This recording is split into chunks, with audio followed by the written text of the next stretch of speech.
11:50 in Los Angeles. Freeman sends a fly ball to center field. Varsho's going back before the clock strikes midnight. Freddie Freeman has ended it. It's a repeat hero with the last word on a Game 3 classic.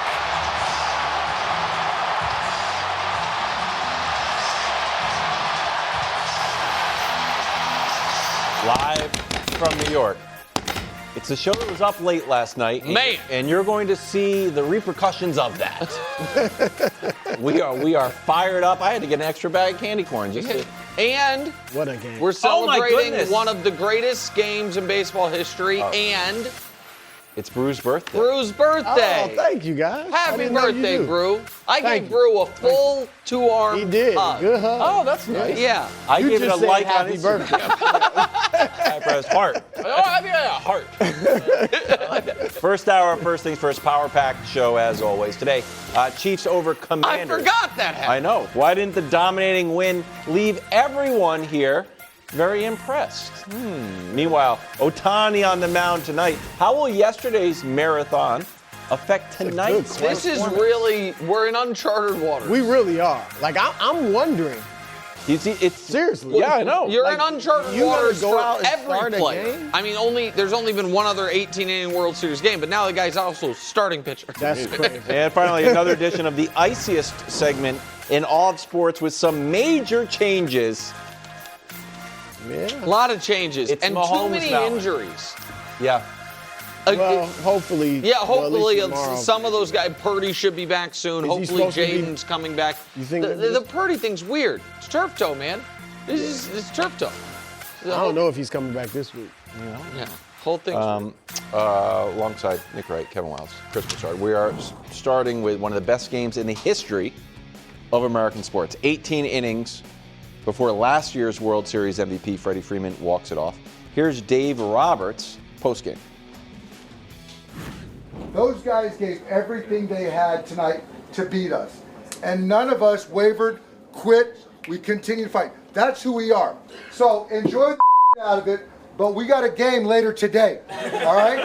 Hey, we got a game later today.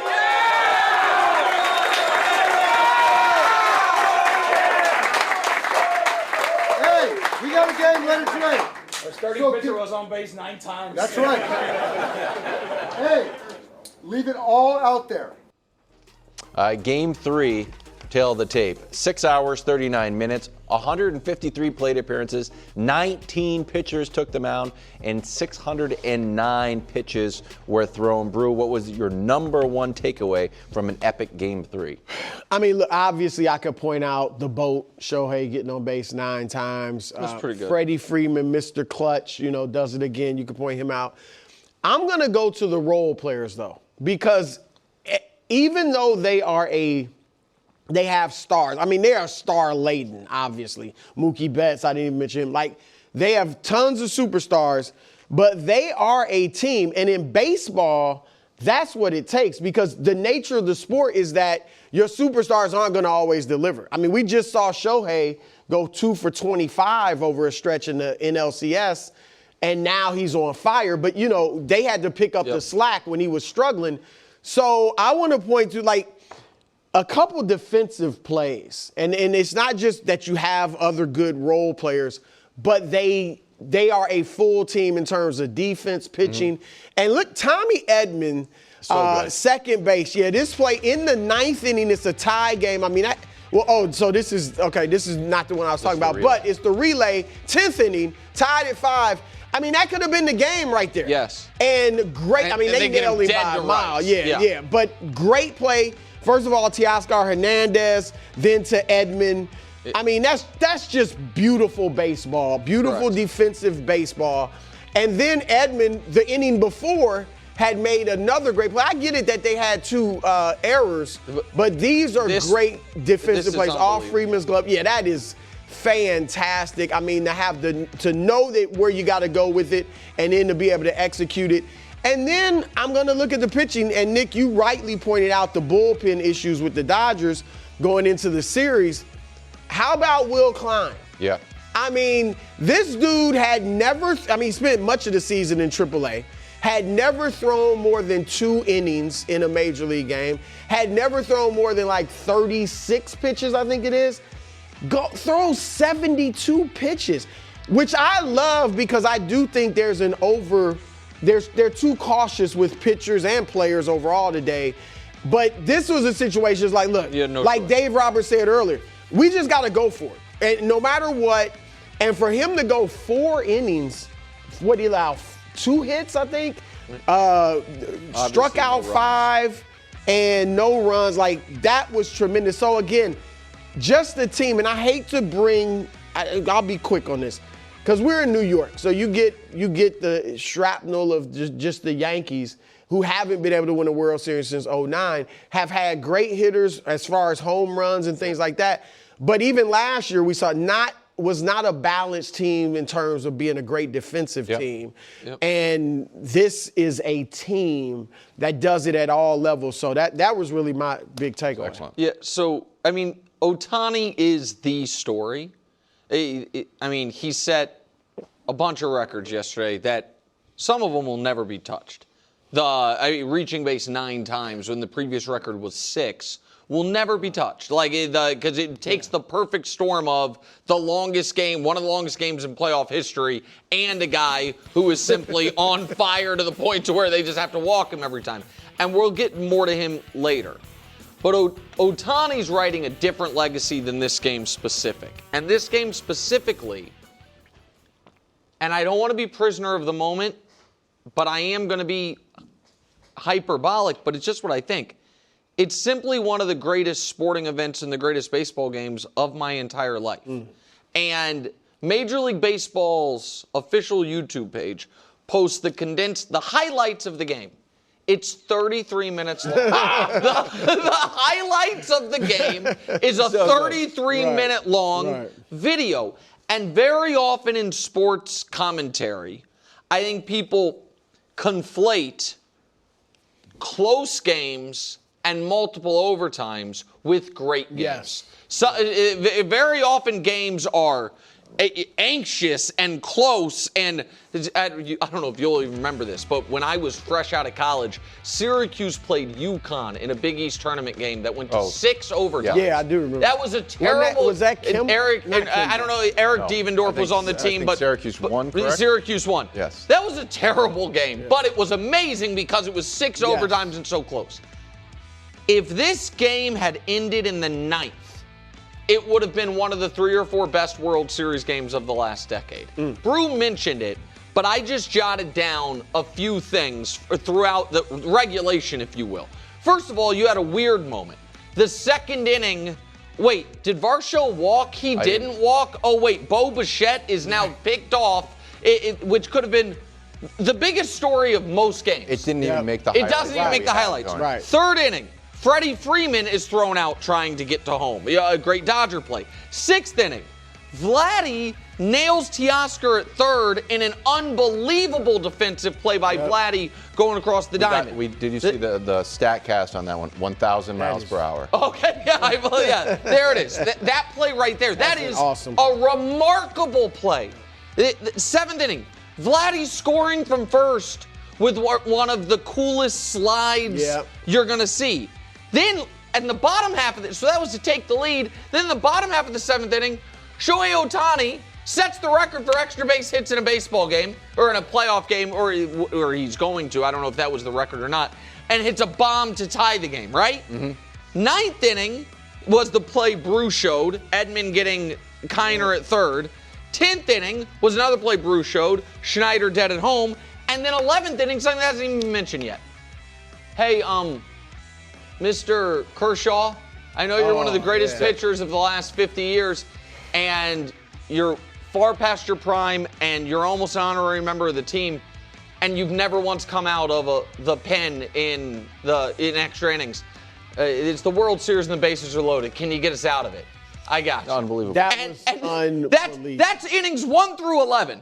And then innings 12 through 17, it's just edge of your seat. Yeah. And then Freddie Freeman hits a bomb. I mean, it's just, by the 17th inning, I was exhausted. It was 2:30 in the morning out here.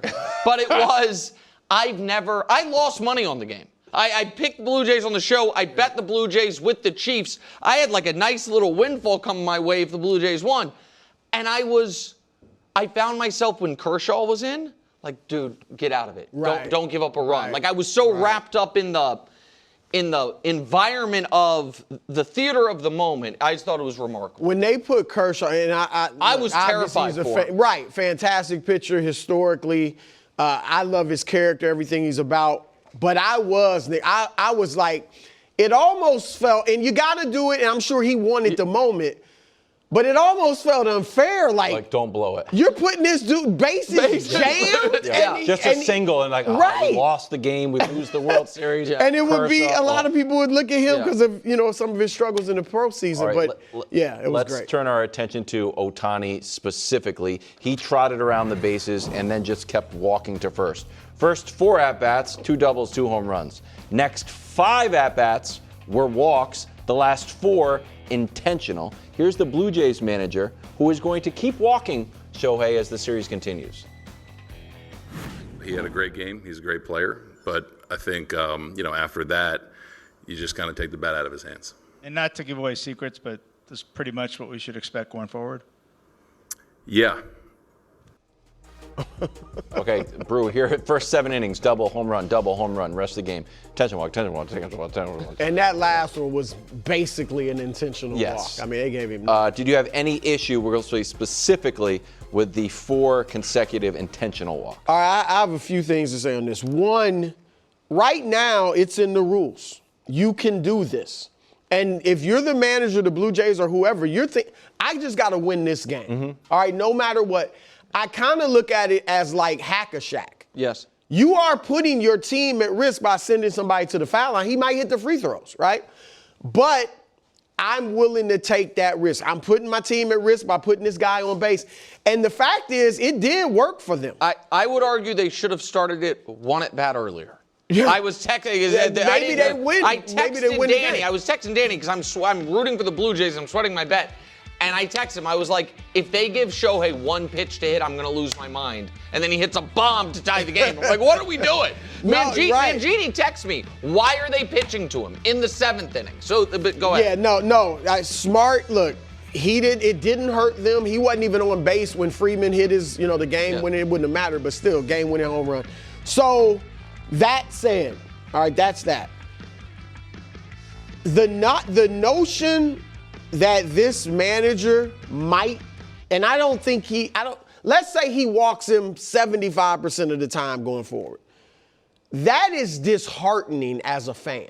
Mm-hmm. I mean, and I'm pulling for the Dodgers. I love Shohei. I picked them and all that. But just if I have no rooting interest, I don't want to see the best players walk like that. So if he does that, I do think Major League Baseball would need to, and maybe I'm going too far because it's been in the rules forever. And it happened to Bonds. Yeah. But if they don't pitch to him for the next, if they go 7 and he walks 75% of the time, it is going to be terrible. I also think it sends a bad message to your team. It's almost like conceding, like this dude's too good. We can't do anything. But what if he is what too does good? That do with your team mentally? Well, that's fair. But what does that do to your team mentally? Does that lessen your chances even more of beating him if you are mentally defeated? So I just hope it doesn't happen. Listen, it's a testament to Ohtani, obviously. Yeah. And here are the records he set yesterday. So yesterday, he has the most extra base hits, I think we can show them to you, in any playoff game, in any World Series game since as far back as the records go, I think, or since 1906. He got on base 9 times, the most in any game, playoffs, World Series, regular season, and the previous playoff record was 6. So that's the walks included. So he's shattering the record. So the previous record was in 42? 1942 for the most times. That's the last time anyone got on base 9 times in any game at any point in the season. The previous playoff record was 6. No one had 4 extra base hits in a World Series game since 1906. He did it in the first few innings. He was intentionally walked 4 times yesterday. Here is, in baseball history, all of the people with more intentional walks in the World Series in their career, than Shohei had last night. Bonds, shout out to him, 7-7 games. And then guys with a bunch of World Series appearances. So this was aberrant and unique, and intentional walks are. There's only 2 people in baseball history with more than 300 for their career. Pujols with 316 is in second place, and Barry Bonds was 688 because he was just a different animal. And Wilds, you hate it, and I'm a solutions guy. Great. So I was like, here's the problem. If you're like, okay, no intentional walk, then you'll just do what they did in the final at bat, which was an intentional, unintentional walk, or you just throw it at him. To another way, you'd be like, you don't want to see that. You don't want to see that. So what do you think? So I was like, what is the fix? Because we had Manfred on, Commissioner Manfred. They are forward thinking. If it needs a fix, what about this? So I also have 3 solutions. So I wonder. Would you rather? You want to go first? Let me do mine because I crowdsourced mine. Okay, mine. I just came up with it. So in my head. I wonder if it overlaps with yours. Don't look at my paper, please. I'm not. All right. So I put up the tweet. You shouldn't be allowed to do this. You should only be able to do it once, and then there's going to have some sort of issue. So people are like, well, you're just going to, like I said, you're just going to have a fake intentional walk or hit the person. So here's where the best 2 solutions on the replies. The rule should be each sequential walk gets you an extra base. So I don't, regardless of intention or not. I don't you walk like me that. twice, I'm on second. I don't like that because a lot of time, like Juan Soto, all of a sudden then becomes the most valuable player in the sport with no one ever trying to intentionally walk. So it's a tricky. It's imperfect, but it's I threw it akin to you can only throw over to first base 3 times. It's like, here's the thing. If I'm facing Ohtani and I'm really going to pitch to him, but I'm not giving him anything good. Correct. I'm not trying to walk him, but I'm also making sure I don't give him anything good. Right. And I walk him, but he shouldn't get extra One base. more. This might be yours. Let me see. Shoot, I can't read that. If a walk happens, then the manager has the right to let a bench player run for the hitter, hit Walker stays up to bat. I don't like that either. I have the solution. Why don't you like that? Because to me that's too gimmicky. It's like, okay, this guy's at bat just keeps going. If you don't get to bypass me. No, but the thing is that is pitching around guys. So can I tell you what I think is a fix, KW? Sure. I think it's very simple. If you are walked and without ever facing a single strike, a 4-ball, 0-strike walk, the second one of those you get second base. If you never throw me a strike, that's what an intentional walk is, because I do think that you should be able to try to get a guy to chase, make him see if he'll throw one. But if we have multiple at bats where you never throw me a strike, and we want to disincentivize it that way, that to me feels fair. Because I do think pitching around guys is smart strategy. I do think that you should punish almost teams or pitchers that can't figure out, the guy up next, can't hit lefties. So I'm really I'm not giving you anything. Like, it totally changes what great pitchers are if there's no idea of, okay, we're going to avoid this guy and pitch to that guy. But I understand your concern, which is fans, you should not be incentivized if you're a fan, you're just like, Ohtani's not going to get a single pitch to hit the entire game. Yeah, I think your idea is a little bit, it's Dodgers specific, which is tricky. And then you get to see Mookie Betts, former MVP. Then they walked Mookie Betts, you get to see Freddie Freeman. There's some teams that are built around 1 star or 2 stars. Right. So just like, let's just put Aaron Judge out. I do like it. It needs to be a stronger deterrent. And yesterday, Brou, I feel like it echoed the tush-push controversy. We all know, it's a fair play. It's part of the rules. But all of a sudden, the chatter grew very loud because of something that seemed aberrant. Can I say why I don't think it's that big of a concern, actually? Because we had 2 totally aberrant events happen simultaneously that'll never happen again. We had literally the hottest hitter in the history of postseason baseball. a guy who in that stadium was 7 for his last 7 with 5 home runs, and in that game hit more extra base hits than anyone of all time. What if he walks him in the first? Right. What if they walk him 4 times? I'm not sure, but just to finish real quick, and then the game, it was 2 games in 1. Because nobody's freaking out if his 5th at bat they intentionally walk him, and then the Blue Jays win in the 11th.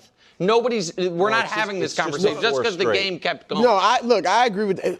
I want to see what this manager does tonight. Like, if he intentionally walks him 3 times, that's going to be a problem. I don't think they will intentionally walk him to start the game. I think that they will pitch a round. Think so I hope he hits it 500 feet then. All right, meanwhile, in Kansas City, Game 4 is tonight on Fox. Meanwhile, in Kansas City, Chiefs rolled to a 21-point victory over an overmatched Commander squad. Mahomes just 1 yard shy of 300. He did throw 3 TDs. Were you impressed with the Chiefs' win last night? We're so back. We're back to where just play good for a half and blow a team out that desperately needs the win. Because that wasn't a good first half offensively. No. Patrick made 1 mistake. Travis made a mistake, and it accounted for 2 turnovers. Listen, fair's fair. It's 2 picks on Patrick's ledger. Patrick now has 4 picks on the season, 2 of which were bad plays, 2 of which were bad luck. But it evens out for the most part in the end, I've always believed. But it doesn't matter. None of it matters. Because now that we are in a post-tackle that turned the tide era, and everything's all back to the way it's supposed to be, except with an added bonus. And the added bonus is that Chiefs defense got inspired by watching their star quarterback rip away what would have been a season-altering turnover, tackle that turned the tide. And since then, they have the best defense in the NFL. We can show it to you. I know that they're not first in any of those categories, but they and Houston are the only teams that are, first, second, or third in all of those categories. That is all post-tackle that turned the tide. So, since we are short on time, I'll just drop the first banner immediately. It's, best defense in the NFL if you couldn't figure it out. And then you add to it. They're second in everything. Right, but there's second or third and everything, but it's a bunch of different teams that are, you see what I mean? It's not one team ahead of them in all those categories. So overall, a bunch of seconds. There's a tad bit of subjectivity. No, it's them in Houston. It's them in Houston that are in the top 3 of all those categories. And then, of course, there's, if you want some firsts, I'll give you some firsts, the Chiefs offense, which all Patrick ever needed was an offensive line he trusts and receiving core that'll run the right routes. And even though last night they were without 2 of their 5 starters, 2 of their 3 best offensive linemen, didn't much matter after the first quarter.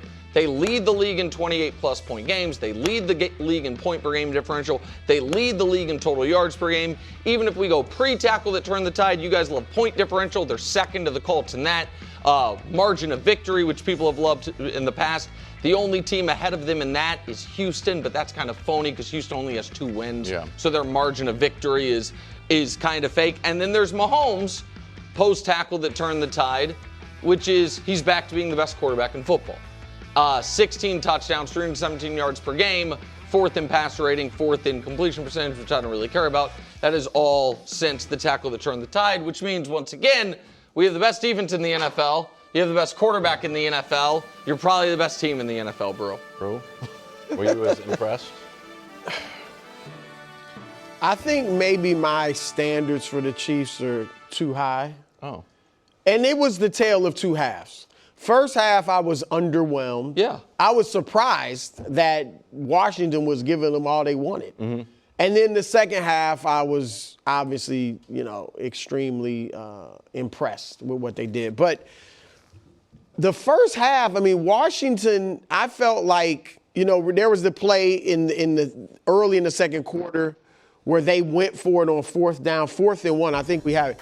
4th and 1, and Mariota throws deep to McLaurin, which I didn't like.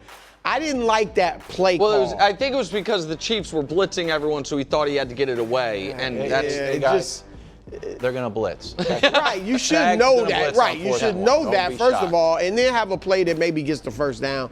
Don't do that. So, look, I don't think they would have won the game had they done that. But my point is, I was surprised that they were playing with the Chiefs throughout the first half. Yeah, it was tied at halftime. And then the Chiefs obviously rolled over them in the second half. So, look, they didn't play their best game by any stretch, and they blew them out by 3 touchdowns. So, it's definitely impressive. But I'm back to the point, which is good, where I'm surprised when Mahomes doesn't light it up. And I'm surprised when the Chiefs. Well, I would say he lit it up last night. He had 300 yards and he had 330 total yards, 3 touchdowns. Yeah, but he had 2. And I get that the second one definitely wasn't his fault. And the first one was a great play by the. The first one though was a bad decision. Yeah, it was a great play by Lattimore. For him, 3 touchdowns, 2 picks isn't.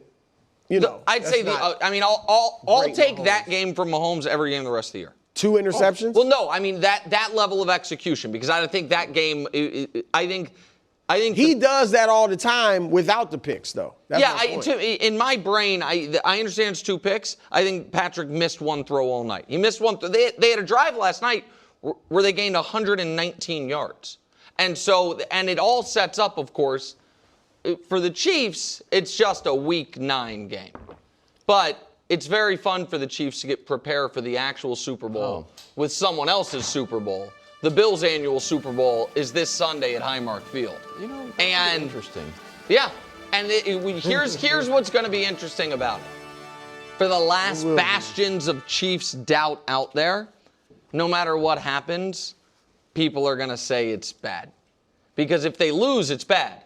And if they beat the Bills, folks will be like, well, it always goes whoever loses in the regular season wins in the playoffs. I bet they smash the Bills. Really? Well, you just think the Bills aren't good. With the Bills. But KW, you weren't impressed with the Bills before the Panthers.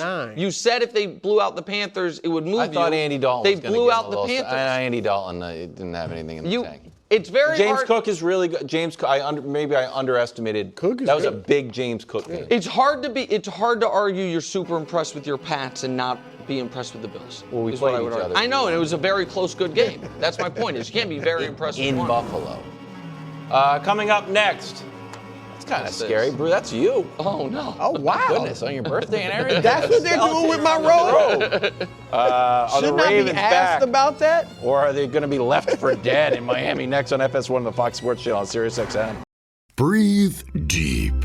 Imagine your legs more limber in Duluth Trading Double Flex Denim.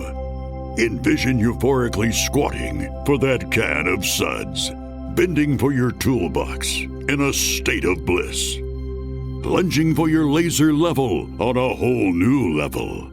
Relax and allow the flex to fill you with ability.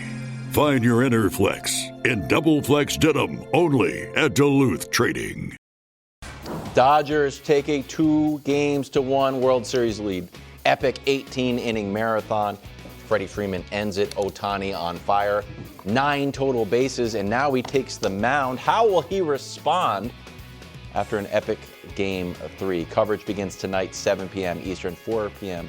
Pacific, only on Fox. Welcome back to the show. Coach Mangini is here. He was up all night watching the game. Unfortunately, the Blue Jays took an L. Lamar missed the Bears game, but looks to benefit from T7. Brou, can you remind everybody what T7 is? The toy toss that transformed the tacklers. It's taking it was all about country the by defense. storm, yes. Yeah. And we have new sound from Lamar because we heard the players did it, and then we heard like the trainer, the coaches did it. Yeah. But now we have new sound. Oh, really? About T7. Take a listen.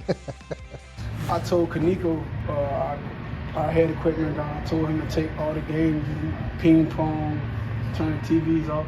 If we could have took the TVs out, it would have been out too, but I appreciate Mr. Steve for putting that in there for us, but yeah, we had to focus. I wouldn't say people don't take the job serious, don't get me wrong, but like, I didn't feel like it was the time for that, we got a lot of work to do. Brou, your reaction to Lamar being the leader of T7, and are you guaranteeing a dominant Ravens game on Thursday?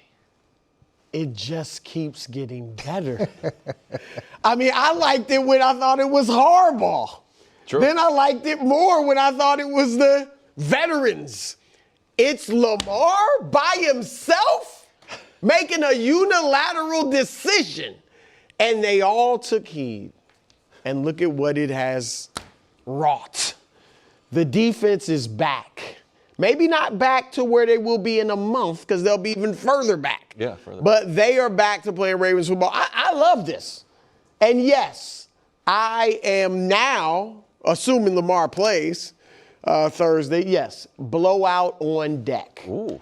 All right, they averaged 32 points a game in the first 4 games that Lamar played. Miami is a bottom 5 defense in terms of, or bottom 6, something like that, in terms of points allowed. Tua is having his worst season as a pro, really. Yeah. When you look, yeah.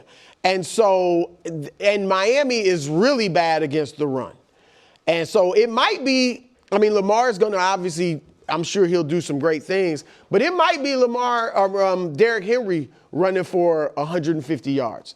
Because even though I would agree with you, Nick, that he probably isn't what he was last year or even maybe a few years ago, but the presence of Lamar, where the defense has to worry about him doing different things, I think that just opens everything up for Henry. So it may just be a huge game for Derrick Henry, but yeah, I'm thinking blowout. Yeah, I don't know if the things in the locker room really affect how they play or how they don't play. What? But when you're in a streak like they were in, you're looking for any kind of answers, and you're looking to make some kind of changes to make sure the message is getting through to everybody as to how important this moment is.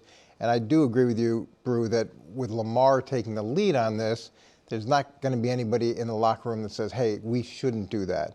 And if the coaches had done it, it could have looked like, why? Why now? It was fine before when we were winning. This seems like punitive as opposed to something that's going to help us move forward. But Lamar doing it, I think, is a positive thing.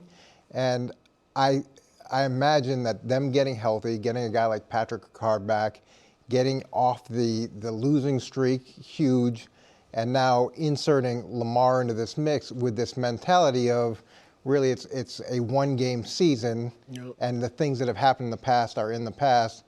They could easily get rolling and have 2 wins so close together. That's a big momentum swing, and you get the extra time off.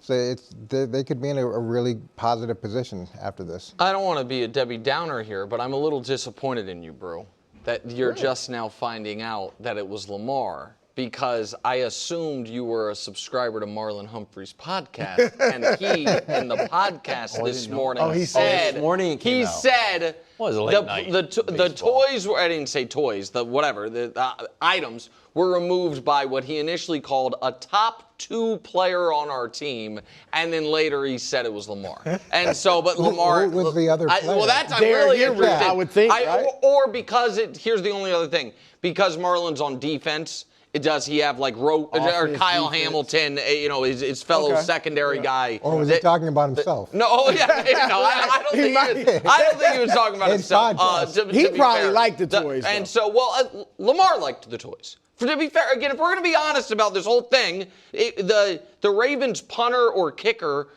shortly before Lamar got hurt, right before the Chiefs game, I think, Instagrammed a video of Lamar in the locker room playing video games and saying Lamar hard at film study. So, like, the idea that Lamar was watching everybody play ping pong, like, you scallywag out here, I mean, that's just that's just not true. Get in the weight now, room. if I wanted to be really contrarian, I would say, so this is another thing Lamar and Harbaugh don't agree on, because Harbaugh has bought the pinball machine. Yeah, it's gone. We know they don't agree on whether or not Lamar can play. And Harbaugh is now once again on the record saying he expects him to play. I think this week Harbaugh will probably be right. But that'd be shocking if he doesn't play. It'd also be shocking because we're hearing from Lamar. Like, is this our first time hearing from Lamar since he got hurt? I think it is. Yeah. I don't think we have heard. I would imagine they asked him, is he playing? Well, that's, I didn't hear this press conference happened. Remember, he didn't do the post game. That's what I'm saying. I do not think we've heard from Lamar since before the Chiefs game. I'm very interested in a lot of things. The toys are secondary too. Did you hold yourself out on Sunday? Because I think it's from hearing what Todd Monken said, from hearing what John Harbaugh said, and from hearing the optimism Harbaugh had before the bye, to me it is, and I promise this part is not a judgment, it's just an observation. it is very clear to me that the Ravens doctors cleared Lamar and said, it's but obviously the doctors clearing you has to happen for you to be able to play, but that does not mean you feel comfortable playing. You can't play without the doctors clearing you. It appears to me for the at least second, if not third time when Lamar has been hurt over the last few years, the Ravens doctors are like, we think he's good, told Harbaugh that, and Lamar said, I'm not. Now, maybe the Ravens team doctors are overly optimistic, and Lamar knows his body, and nobody, and I am not, and I'm not even doing it like a wink and a nod, nobody doubts Lamar's toughness. You don't play his style of football without being tough. But that, to me, is a real disconnect. And if, Brou, you're wrong that the Ravens' season is going to turn around, when they are deciding what changes to make at the end of the year, I think the fact that Lamar and Harbaugh are never on the same page about Lamar's health is going to be a significant mark in the column of evidence as to do we need to make a significant change at coach. Yeah, well, we need to change the doctors. Well, yeah, maybe, I mean, honestly, that there was something significant. Quickly on that, I would say if they don't go on a run and they're nowhere near the playoffs, or just don't make it because they might be near it in their division, I think a coaching change is very much in order. I mean, this was a team that was supposed to compete for the Super Bowl. And it's nothing against Harbaugh. I think he'll get a job whenever he wants it somewhere else. But 17 years he's been there? Sometimes you just need a change. And Andy Reid was like, I mean, come on. So it can happen to anybody. So I do think that would be very much in order. Regardless of him, I feel like him and Lamar probably have a good relationship. I think he seems to really love Lamar. I do. So I want to, I know he's the greatest of all time. Yeah, I mean, he really seems to doesn't seem like be that's high on someone Lamar. you dislike. No. And I want to be. I do not think they have a bad relationship. I do think that Harbaugh clearly wants to build up Lamar and seems to really like Lamar. To me, there is a very clear pattern of evidence that they have a disconnect when it comes to Lamar's health. That Harbaugh is consistent. Harbaugh's never been wrong in the other direction. Man, right. I think Lamar might be out a month. And then Lamar's like, nope, I'm back. But there's been three. He's had three non-illness, not sick with COVID or whatever. He's had three injuries, all that's caused him missed time. All three times, Harbaugh has expressed optimism about when he's returning, if not said we expect him back. And all three times he has not been back when Harbaugh said he thought he was going to be back. And when you're making the kind of money that Lamar's making and you play the style of football that Lamar plays, you can see why Lamar would err on the side of caution. And especially in a situation like this where he would have had to play on Sunday and then come into a short week. So I'm sure from his thought process, it's can I do the things I need to do, especially from an escapability standpoint, a mobility standpoint, to actually put myself in the best position to be successful. And I would imagine that factored in. He could have played, but would he have been playing it 80%, 70%, where he couldn't have been effective like he wanted to be? Can I ask you a question about that? When you said when you make the money Lamar makes. In 2021, when he hurt his ankle, he had not been paid yet and was at the beginning of a contract, dispute. 2022, when he hurt his knee, he was in a real contract dispute with Baltimore. He was a few months away from asking for a trade. Now that he's been paid, do you think the team may be more understanding years back of a guy really protecting himself because he doesn't have long-term security? But once a guy's been paid and has the long-term guaranteed contract, does the team then feel like, okay, if it's borderline, we need a borderline and it's a must-win, we're going to expect you to be out there because you've already been paid, because you have the long-term security? Yeah, there is an assumption when a guy's got a long-term contract that he'll play through things that maybe he wouldn't play through if he was in a contract situation. But then from the player's perspective, they see it. They're starting to see it the other way as well. Or they have for a long time, where if I go out and do poorly, I'm not going to see my next contract, or I could get injured in a way that affects me longer term. The Baker Mayfield experience in Cleveland is a pretty big cautionary tale for a lot of guys, where he went and played hurt, They evaluate it as he can't play very well anymore. Some guys are saying he's worse than Kyle Trask. And then he gets cut. That's crazy. Then he You gets guys cut. were jumping on me when I praised him for playing through it. Y'all jumped in. But the Kawhi Leonard, particularly earlier in his career, was a guy that felt like he had to be 100% to go out there and play. And the Spurs. And maybe, you saw how that ended. It didn't end well in San Antonio. But have you come across a lot of guys? Well, Lamar may just be a guy. That's part of the draft process. Like you'll evaluate guys, and typically they're called track guys.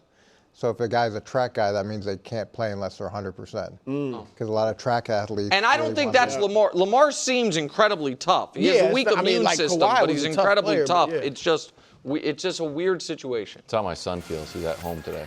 Really? He's 90%. He's 90%. My buddy. You fell for it? Hey. He's like, I know my body. He's in the contract here. I'm like, you're cleared, dude. Live from New York. It's the show that does not want to intentionally walk Shohei Ohtani. At least 75% of the table. Well, no, I mean, Coach definitely. Coach is about winning. Yeah. Yeah, I'd walk him. Honestly, I second to think get to the stadium. I don't know if you would, Coach. I think you might No. throw one in his ribs. No. Just back him off plate. We're not gonna walk you. We're gonna face Back you and him then off? right in the ribs. I just think that might be what Coach would do. Second hour, first things first. Today, Patrick Mahomes says Kansas City's record might not be as good as last year, but he's certainly having more fun. Light show. One person here loves this. Meanwhile, World Series Game 4 coverage starts tonight at 7 on Fox. Why the Dodgers will take a commanding 3-1 lead. I'm sorry, Coach. But right now, we're headed upwards. Ready? Watch this one. Week 8 is in the books. Halloween is near. Some offenses are scary. Some quarterbacks are seeing ghosts.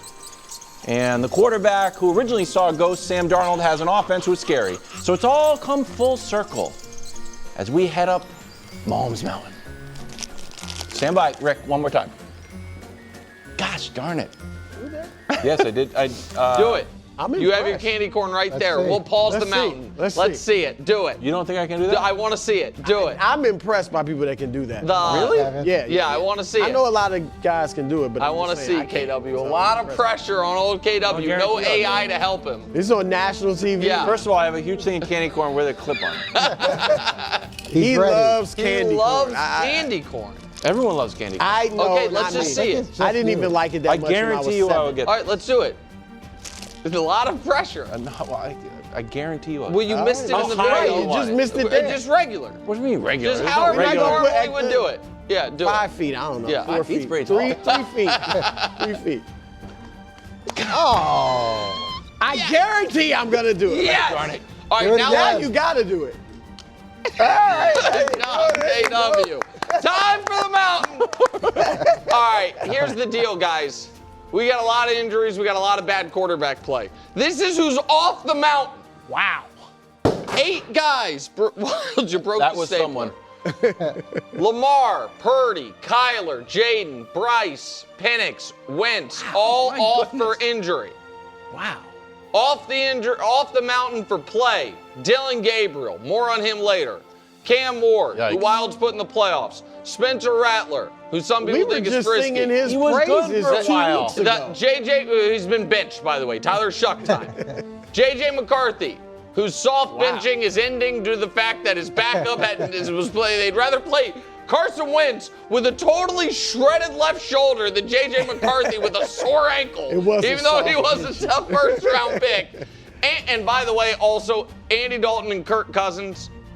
I would like to apologize personally to Bryce Young and Michael Penix because I thought your teams were going to be better off with your backups than your starters. Then I saw them play with the backups instead of the starters.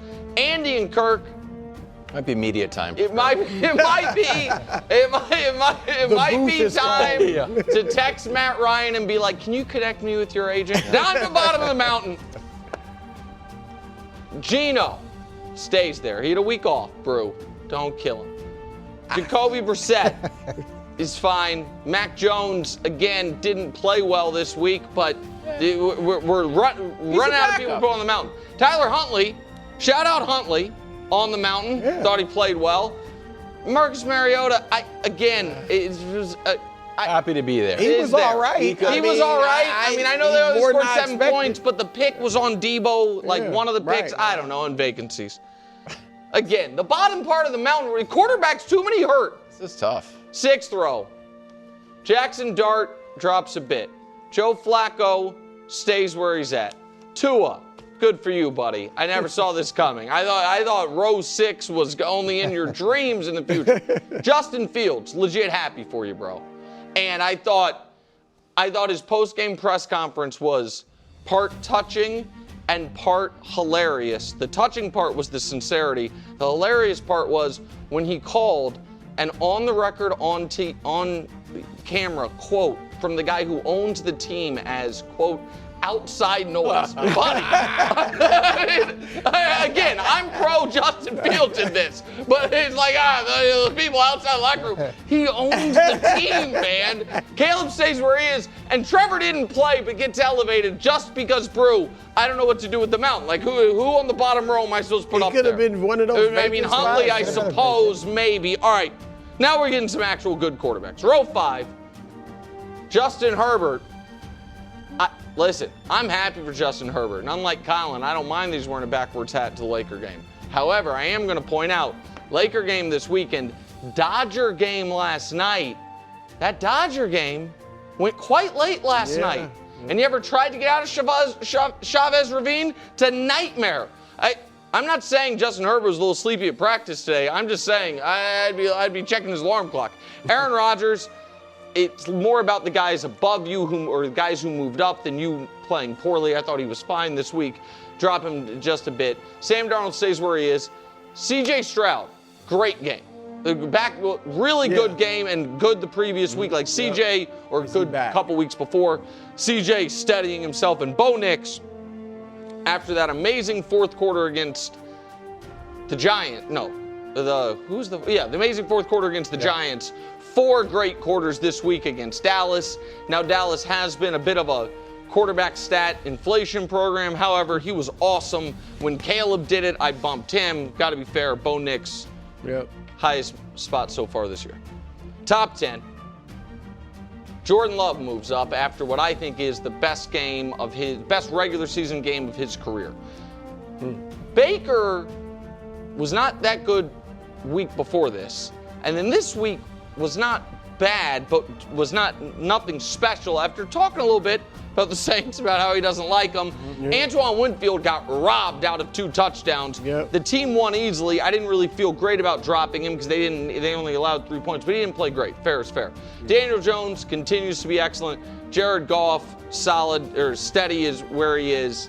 Now to the top. Again, Jones, Goff, Baker, they're all right now on the fringes of MVP ballots, right? So that's a really solid row, just not good enough for the top 6.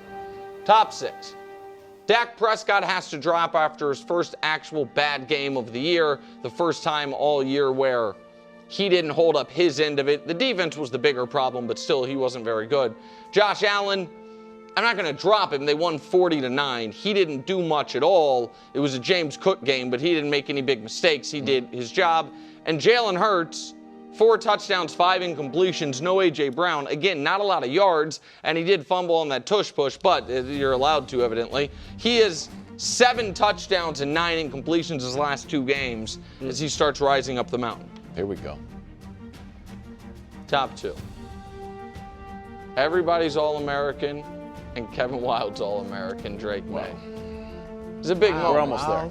I mean, it's a big. Fair is fair. Wow. We are halfway through the year. Wow. We're almost there. He has the pedigree of a superstar. He is following the path of many a superstar. And he looks the part, plays the part.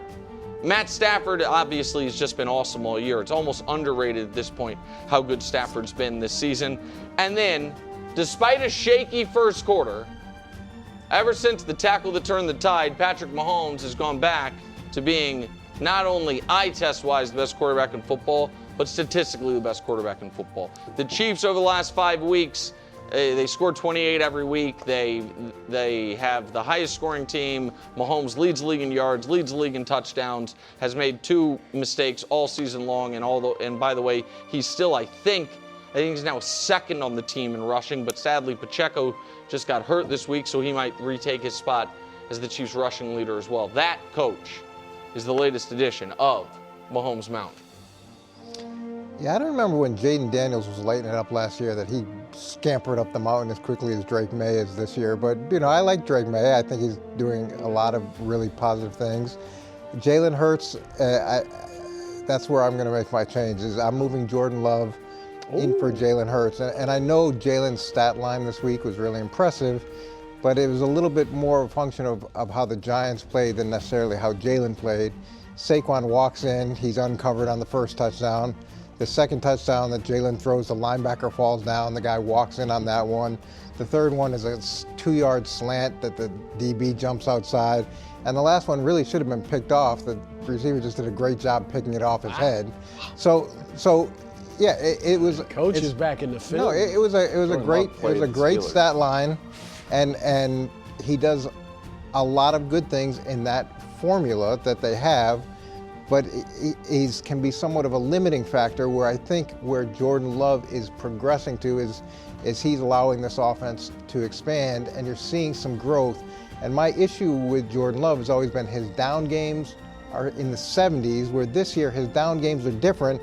When he's been under 100 quarterback rating, now he's got a 93.9 and 89.2. So the bad isn't as bad as it was, but you're still seeing the really good parts of it. And it's not like he lit it up with the passes he had in his game either, but in terms of the touchdown passes, but that growth that I'm seeing from him. 360 yards, right, Jordan Love? Yeah, but I'm just saying the actual touchdown plays were not, as exciting as you would have hoped them to be with that stat line that he had.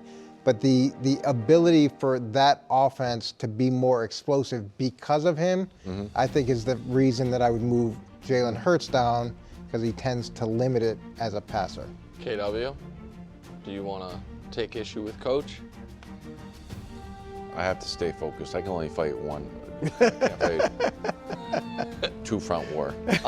Coach, I think you make some really solid points. I also, I think Jordan Love was outstanding this weekend. I mean, maybe it's colored, maybe I'm not giving him quite as much credit as other people because I expected the Packers to win. Like, it wasn't surprising to me that they won the game the way they did. But I want to make sure the Mountain is always fair to Jalen Hurts. And 2 weeks ago, when they were coming off the bye coming off the back-to-back losses, and in a bit of disarray, we said, hey, every other team with a superstar quarterback, we would say, he's going to stop the bleeding. And he did. And he threw for a ton of yards and was great. And then this past week, when A.J. Brown all of a sudden is out for the game, Jalen Hurts, despite that, still plays his regular efficient game. So I want to give him credit. I understand. I agree with you that Jordan Love certainly has been more impressive this year. But I'm giving Jalen the kind of Super Bowl MVP benefit of the doubt. You guys are watching his touchdown. Oh, you can't see the linebacker fall down on that one. All right. Brou, Coach, go ahead. welcome to the Jordan Love Fest. Wow. You like that? Yeah. Play on words there. Yeah, thanks, Brou. First of all, Nick, I noticed something about the Mountain that went, obviously you guys didn't pick it up. Gino is down there on the tier, whatever level. Tier 7. With all backups. Is there a subtle hint in there that you want to see some Kenny Pickett out there in Vegas? God, no. I'm just wondering, Brissett, Mack, Huntley, they're all backups. I'm wondering what happened. Well, it's just, I'll be honest, it was between Gino and, because the Raiders were off this week, right? Yeah, he didn't play. Yeah, Gino and Trevor were both off this week. One of them had to move up because I wasn't going to have an extra vacancy on row 6. And as much as I like Gino, and as disappointing as this season has been for Trevor Trevor has been better than Geno this year. Yes. And so that's really all it was, Brou. I understand you're trying to bench Geno. And No, I'm not. I like Geno. And by the way, Do you? I'm just do you tough know love. do you know what game Geno has this weekend? Could be an elimination game for the Raiders. Raiders-Jags. Geno versus the Prince. Really? Some would say I can't win. I would say I can't lose. Go ahead, Brou. All right, along the lines of what Coach did, I'm moving Dak down. You moved him down one level, Dak I'm moving him further down down? another. Yeah. I'm moving him down another. It's not a huge insult to Dak. And if you want a guy, I'm going to put J-Lo up there. But you could even put Goff up there as far as I'm concerned. But I just think Dak should drop down one more level. One thing is this. We got a graphic, and we've shown it before. Can you give me something better on the road? And I get that the defense has been on the road. less than 7 yards an attempt, 8 and 4 as far as your TD interception ratio. And look at the passer rating. I mean, that's 93 is not terrible. You got him in the top 4. I have no, or no top four. 6. Top 6, yeah. I lean toward Wilds on this, and that I think it's left to right. Everybody But knows hey, it's not left to right. It's your mouth. I do not think it's not left or right. I think it might be. I'm kind of we'll see when you go, when you get your chance, because you got some mischief. I saw your little thing. All right, whatever. He's top 6. If you're top 6, I need you to be able to play well on the road, just like you do at home. And then the thing is this too. Dak, I thought you had him top 4, but let's say it's top 6. He is only in the top 5 or 6 in total yards. But I look at his total passing yards as their defense, gives up a ton of points. So you got to be throwing. He's second in the league in pass attempts. So he's throwing it a ton. He's not top 5 or 6 in yards per attempt, in TD to interception ratio. Because I know he's got a lot of TDs, but he's also got, 5 interceptions? Yeah, only Mahomes and Stafford have more passing time. Right, but they don't have as many interceptions. He has 5. It's not like he has a bunch. He has 5 picks. But I don't think touchdown to interception ratio, he wouldn't be top 6. Also, he has better receivers than just about everybody in that group. Not everybody, but just about. With CD and George Pickens, he's got Coach, the 4th leading rusher in the league, and Javonte Resurrection Williams.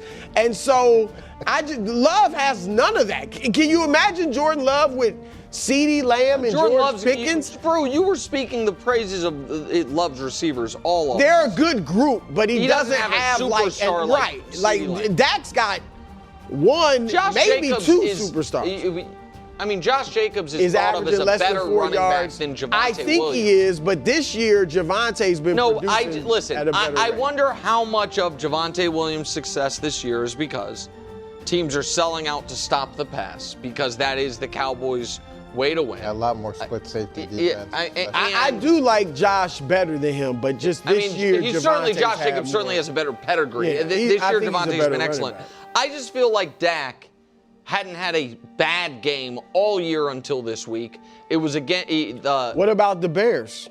They only put up 14 points in that game. Okay, that's fair. So the nondescript game as well there. I thought dropping Dak outside of the top 6 when going into this week, some people thought he was on the fringes of the MVP would have been too far. But I understand what you're saying. Go ahead, Wilds. I know it's not left to right. Wait, do you? Yeah, I'm not. I subscribe to the fact that it's not left to right. But I would like Drake May to be on the left side of Matthew Stafford. If it doesn't make a difference, if it's just the community property. Here's why. And you said I didn't write it down exactly, but Stafford has been underrated at this point almost because the numbers are so good. Yeah. And Drake May is flying high. Yeah. When you compare their numbers, I think Stafford's numbers are better. Incorrect.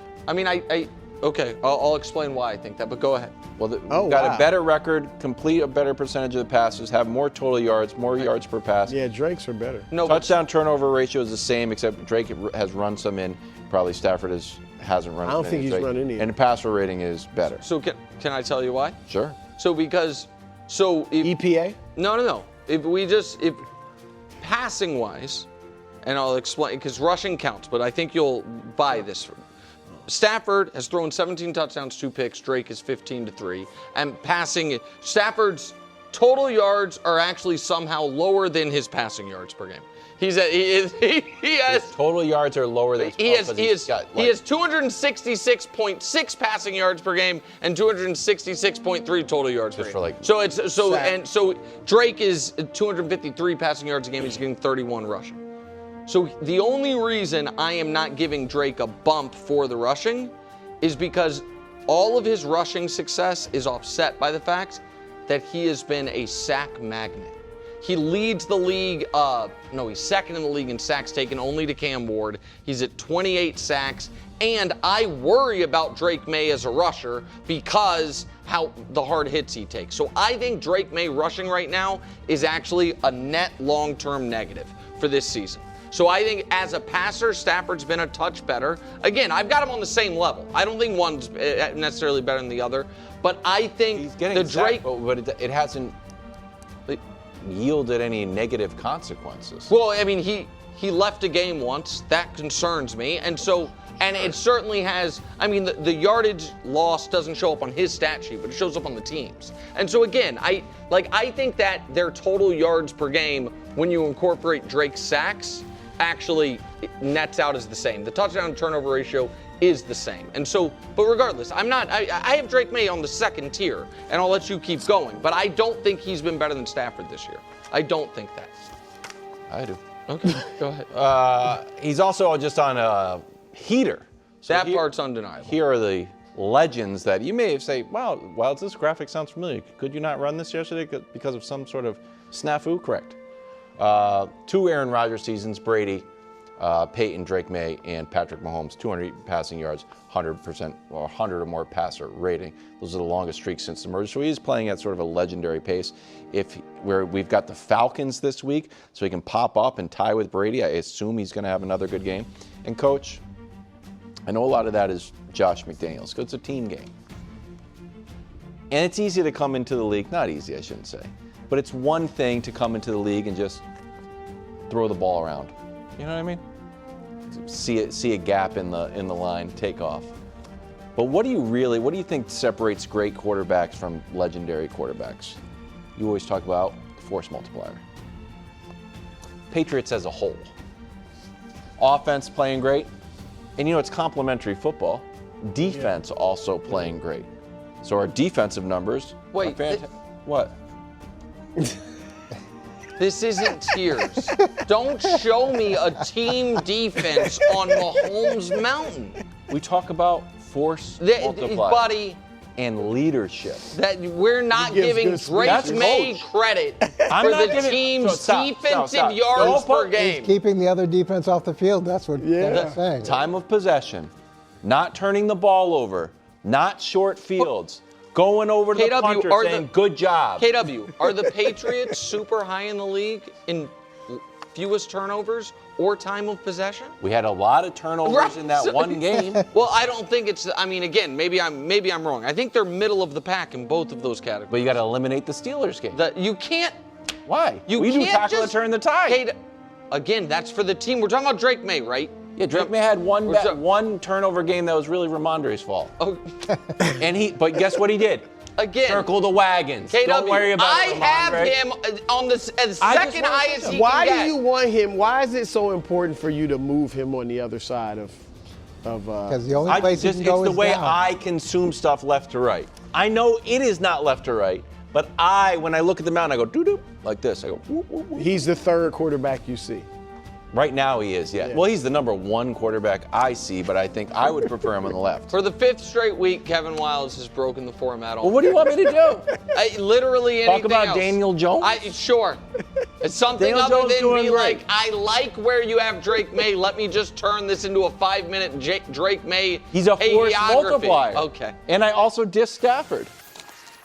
Everybody's All-American? Yeah. Stafford's having an unbelievable. He is having. Also, we played one more game. Oh. Oh, thank you. This is a good one. I don't know if this is good television. I don't think that's good for you, KW. What? That you guys have played one more game and he has the same touchdown. I turned off news altogether. I hate to say it, but I don't trust much of anything. It's the rage bait. It feels like it's trying to divide people. If we got clear facts, maybe we could calm down a little. NBC News brings you clear reporting. Let's meet at the facts. Let's move forward from there. NBC News, reporting for America. Last night, Dodgers took a 2-1 World Series lead. 18 innings. Freddie Freeman finally ended it on the 609th pitch of the night. Now the Blue Jays look to tie it up in Game 4. Ohtani on the mound, though. Coach, you're in trouble. Coverage begins tonight, 7 Eastern, 4 p.m. Pacific, only on Fox. Welcome back to the show. Coach Eric Mangini, Blue Jays fan, is here with us. Chiefs rolled the Commanders, 21-point victory. They're 5-3. Mahomes having a blast. Take a listen. I know the record's not as good, but it's a lot more fun just when everybody's kind of going out there and making stuff happen. But I think we're getting better and better. You know, we lost some tough games early that we had won in previous years, but it's not like anyone hung their head. They just continue to get better and better, and that's all we have to do is push forward. And whenever the offense, the defense, and the special teams are rolling, it's fun to play football. AFC West standings with the odds. So the standings are Broncos, Chargers, Chiefs, Raiders, but the Chiefs have the best odds. Nick, is this year's Chiefs team better than last year's Chiefs team? Oh, I think it's definitely better than last year's. The question is, can it be the best Chiefs team ever? And the best Chiefs team ever, in my opinion, is the best Chiefs team that I've seen didn't win the Super Bowl. I think the 2020 Chiefs was the best Chiefs team ever. You had Pete Kelsey, Pete Hill. That team was 14-1 in the regular season. They sat the final week of the year. Mahomes, Josh, you can fact check me on this. I think he had it was 36 touchdowns, 6 picks. It was bananas. And then they blew out Buffalo in the AFC title game. But by the time they got to the Super Bowl, they were down 4 of their 5 offensive linemen, and Brady and the Bucs killed them. The best Chiefs team that has won the Super Bowl was 2022, which was the first year without Tyreek. It was the number 1 offense by a mile and a top 10-ish defense. I thought last year had a chance to be the best Chiefs team ever because of what they were trying to accomplish by winning the 3rd Super Bowl in a row. But right now, if you look at what the defense has been, over the last, again, post-tackle to turn the tide. They have the number 2 scoring defense in football over the course of the entire season. But since things changed, they're 2 or 3 in everything. And since that Giants game, they also have the best offense in football, and Mahomes is playing the best he's played. So when you have the most consistent offense, either the best, second, or third best defense, and your quarterback's playing the best, you certainly have a chance to be the best version of the team that you've ever been, even if the record is not the best record that they've had. And what's nice is they were able to get some used toys from the Ravens sent out to them so they can have even more fun in the locker room and have a good time. I don't know how you can say that this is going to be the best team in Chiefs history. So they go 15-1 last year with Mahomes when he's playing, and they go 15-1 as they're trying to three-peat. And they go 15-1 when Lamar Jackson is having an MVP year, and when Josh Allen is having an MVP year. What do we have this year? Who is the big competition in the AFC right now? You had 2 juggernauts, and they go 15-1, and they're dealing with all the fatigue that they had from back-to-back Super Bowl wins. But that team was so injured. They're hunted. So now we're giving them a bump here because we've lowered expectations. Because they started out poorly, we're giving a bump because we've lowered expectations. The win last night, they'd be just squeaking into the playoffs. That team last year found ways to win consistently, all different types of ways, with arguably a much better level of competition in the AFC and a much harder road to travel. So, yeah, I guess we can get excited because they've scored 30 points a couple games, and they've won a few games now after they started slow. But to say it's the best team compared to what they did last year, just because they started poor? No, it's not that. It's that last year they had to play 4 different left tackles. They lost their starting, second, and third string running back, and they lost 3 of their top 4 receivers before we got to the 4-week mark of the season. And it was remarkable what they were able to overcome. To me is a great team. No, I agree with that. Nothing's going to make me take a shot at last year's Chiefs team. I thought it was trying to become the greatest team of all time. My point is, this team right now, I believe, Brou, has a higher ceiling. I think that because they have a much better offensive line. The defense is playing at a higher level than last year's defense, and they have a healthy receiving core. Like, that, to me, gives them a higher ceiling than last year. I wonder if, Coach, if you're pushing back on the stats that come after T6. Tackle to turn the tide. But I'm looking, because I do. There were 2 interceptions last night. Did I see that no, right? It did. Yeah. I guess those don't count. No, they clearly had a huge impact on the game. And the touchdowns that he threw were all off schedule stuff. There was nothing on schedule. He was running around. He threw touchdowns. And at some point he'll stop doing that. But not 10 years into his career. And the on schedule play that he threw early, that was one of the picks. I don't know about, like, I'm not going to go all time best team for the Chiefs, but I do agree with Nick that I think they're better than last year. And here's why. Because I talked about this earlier. Look at the ranks both offensively and defensively. They are now a top 10 offense and defense. Last year, they were a top 10 defense, but the offense was mediocre. Like, now, that's why I do think it's not just that the offense is clearly better with the receivers back, but the defense, I think, is better. And last year's defense was great, but this defense and offense are great now. And for whatever, collectively in the AFC, who is? Well, I agree. The AFC isn't as strong as it was last year. But for whatever right it's about worth, that, but. When the Chiefs played Lamar Jackson, he was the favorite to be MVP, and they annihilated him. They're about to play the Bills. Josh Allen right now is the second favorite to be MVP.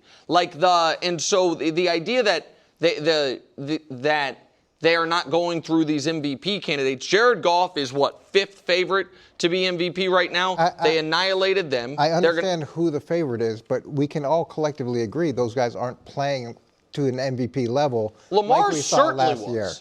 Lamar's passer rating this year is 130. Yeah, the AFC isn't. I think I would agree that AFC isn't nearly as good as it was last year. I do agree with that, but I think, and that's fair. I'm just saying, compared though to the competition they're facing, I definitely think this Chiefs team is better. I don't understand how we're not giving that team last year credit for the way that they were able to win those close games, but we're giving this team credit because they were poor early. And now suddenly, because we've scored 30 points, now they're awesome. No, Coach, it is. It's the light It is show just return. to be fair. It is because that team last year, despite winning every week on this show and others, it was talked about, yeah, they win, but it feels fluky, and how often can you keep getting away with it? And it was the 11-1 score victories, and and look at the Lions blowing people out, and now that it's the opposite of that, they've lost the close games and they've blown everyone out. We're changing it a bit, but again, we're not all changing it a bit. I think that last year I appreciated the way that they were winning. I thought that was the mark of a really mature, disciplined, collective, good team. Okay. Browns headed into a bye, so is it time to pull the plug on Dylan Gabriel? Stefanski was asked about going to Shedeur, and here was his exchange with Mary Kay Cabot. Take a listen. Why wouldn't you, just to see if it does anything to the offense, give him an opportunity to go in there and play? Yeah, obviously my focus is where we are right now, Mary Kay. That's not my focus. Okay, should Shedeur get a shot? Where you are right now is you have the worst starting quarterback in the league, which is what it is. And that's, again, I don't know that they'll be better with Shedeur. You tell me who. I'm gonna. Because here is what Dylan Gabriel, his numbers for the year and where they rank. So that is, it's about as, the numbers are grisly and watching the games is worse. And this past weekend, we pointed out the throwaway safety. He is just giving you on a week-to-week basis very, very little chance to run an effective offense. I don't know that Shedeur will give you a better chance. I do know that you have nothing to lose by during the bye, before you play the Jets, the Ravens, who I believe have a bad defense, and the Raiders. So 2 of those teams are flat bad, and one of them has a bad record, and we'll see what they are in Baltimore. It seems like the only chance you have to give your season a spark would be to make this change, even though you're a much bigger Shedeur guy than me. The plan was not to have Gabriel play yet. The plan was to play Flacco. They pulled the plug on that early. And maybe Gabriel will be better later. Right now, if I were them, I would see what else I could do with Shedeur. Well, look, like you said, I've been the Shedeur guy on this show. I think he should have got drafted earlier. I think he should have been ahead of Gabriel on the depth chart. But I got to be honest. I think in fairness, I think what's fair, like this season is now, I don't know if Stefanski is holding out some hope that they make a run, but it's all about seeing if one or both of these rookies is a keeper or is a potential franchise quarterback down the road. And I think you got to give them both a fair look. So Gabriel started 4 games, obviously hasn't been great, but I thought early on, remember I was saying I think Shedeur will play after the bye, but that's when I thought he would be the second string quarterback. I think you have to give Gabriel a few more games. They have 9 games left. I get it, the bye feels like a perfect time to make a switch, but 9 games left. I would give Gabriel at least 2 more games. And Bru's presumably, trying to make sure Gabriel I'm starts just trying that to be, Ravens game. He doesn't. I think Shedeur would probably get crushed too against the Ravens. But just in fairness, I can't give Gabriel 4 and Shedeur 9. No, there's not saying you can't. If Shedeur struggles, you go back to Gabriel. You don't have to be fair. Well, see, I don't think you want to do that. I would give Gabriel 2 more games at least. If it's bad, then I go to Shedeur. So Shedeur gets 7, Gabriel gets 6, or Gabriel gets 6, Shedeur. I don't think if this continues, Shedeur should only get 5. I think he should get at least 6 games to start, and then we'll see. No, what would have been good is if they could have gotten the first overall draft pick. That would have been good. Let's see how he's doing as a rookie quarterback versus how Dylan Gabriel's doing. So they're both rookies. One's the first overall draft pick in the NFL draft, and you asked who had a worse starter. Well, I think these numbers say Cam Ward has not been worse than Dylan Gabriel. Really? Well, the numbers are worse. Well, I mean, the numbers are the numbers, and that when you start a rookie quarterback, they're not all going to be great, and there's going to be growing pains. And I think that you see that the growing pains that Cam's going through in Tennessee, and there's growing pains here in Cleveland. So you can go and get. I do agree with you, Brou. Give him more time to see whether or not this continues to progress or there's some kind of growth, just like you would any rookie quarterback. And Shedeur, just because people disagree where he got drafted, doesn't mean that he's lighting it up at practice or in the meetings or any of those things. And it doesn't mean he's not going to get an opportunity. But when you move off of a quarterback, usually you're moving off for him the rest of the season. Right. So you want to be just judicious with when you make that decision and not rush it just because the media thinks put this guy in. I am not trying to bang on Dylan Gabriel. I think he's a mid-round player that's an undersized quarterback that was always going to take a lot of time. And I understand what the numbers are. I also, when you watch the Titans, Cam absolutely seems in over his skis a bunch, takes some terrible sacks, makes some bananas decisions, but he also is attempting to make big-time NFL plays and won in like 5. It's like, oh, okay, I see it. You could watch every single play Dylan Gabriel has played since he became the Browns starter, and you won't find 5. Oh, okay, that's something to build on. It's why his yards per attempt are less than 5, which is almost unheard of. And the numbers are like that, and it's all dink and dunk check down stuff. So I hear you, and I don't think coach is arguing he's as good as Cam Ward. No, he's just saying that Cam's having a worse or as bad of a year. Yeah, we've seen one Cam Ward highlight the whole season where he threw it across his body. No, yeah. Go ahead. I mean, So you would, I just think it wouldn't, and it doesn't have to be fair, but I'm just saying you would go to Shedeur now. Like, it just here's seems what I would do. To give Gabriel 4 and him 9 If we games. are arguing that the 2-5 Baltimore Ravens are alive because the division is that bad, then when I have a team that might have a top 3 defense in the NFL and maybe the best defensive player in the whole league, and I'm about to have a bye week, and then I don't know if we can put up the Browns schedule or not, and I have a really soft portion of my schedule coming. I have the Jets. I have the Raiders. I have the Titans, who you talked about. And one of the games against those Ravens. I am saying, you know what? If we can get the 23rd best quarterback play in the league any given week, we can win a game. And if we think the division might be won at 8 and 9, I want to give myself a shot. And I think with Dylan Gabriel, you don't have a shot. I would be shocked if Shedeur walks in and is good, but it's not 0%. And I think right now it's 0% for Gabriel. You could make the same argument that with that soft part of the schedule coming up, there's growth, and that Dylan Gabriel will show a different side. I would put Shedeur in to see what he can do. I don't think you're putting in there because he's going to win us a bunch of games. I think it's just let's see if he can play. Patrick Mahomes throws 3 more touchdowns, needed 1 yard to get to 300. But was it enough to get on this week's edition of Brou's Ballot? I thought number 5, I'm going to get right to it.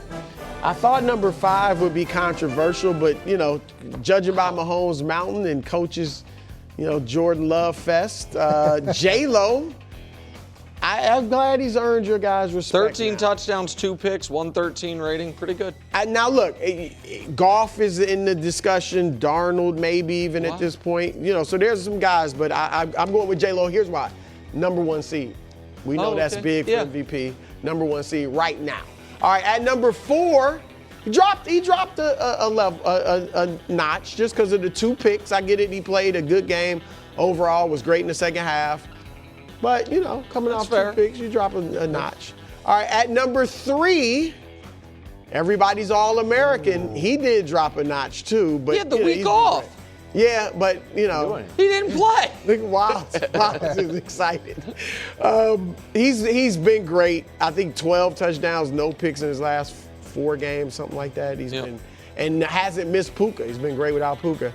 At number 2, Wilds, your man, Drake May. I'll take it. I know Stephon Diggs is having a good season, but I still contend Drake does not have the weapons that everybody else virtually on that list has, and he's still making number 1. I like making it happen. Number 1. I'm with Coach. I don't know if Coach knows where I'm going, but we'll maybe.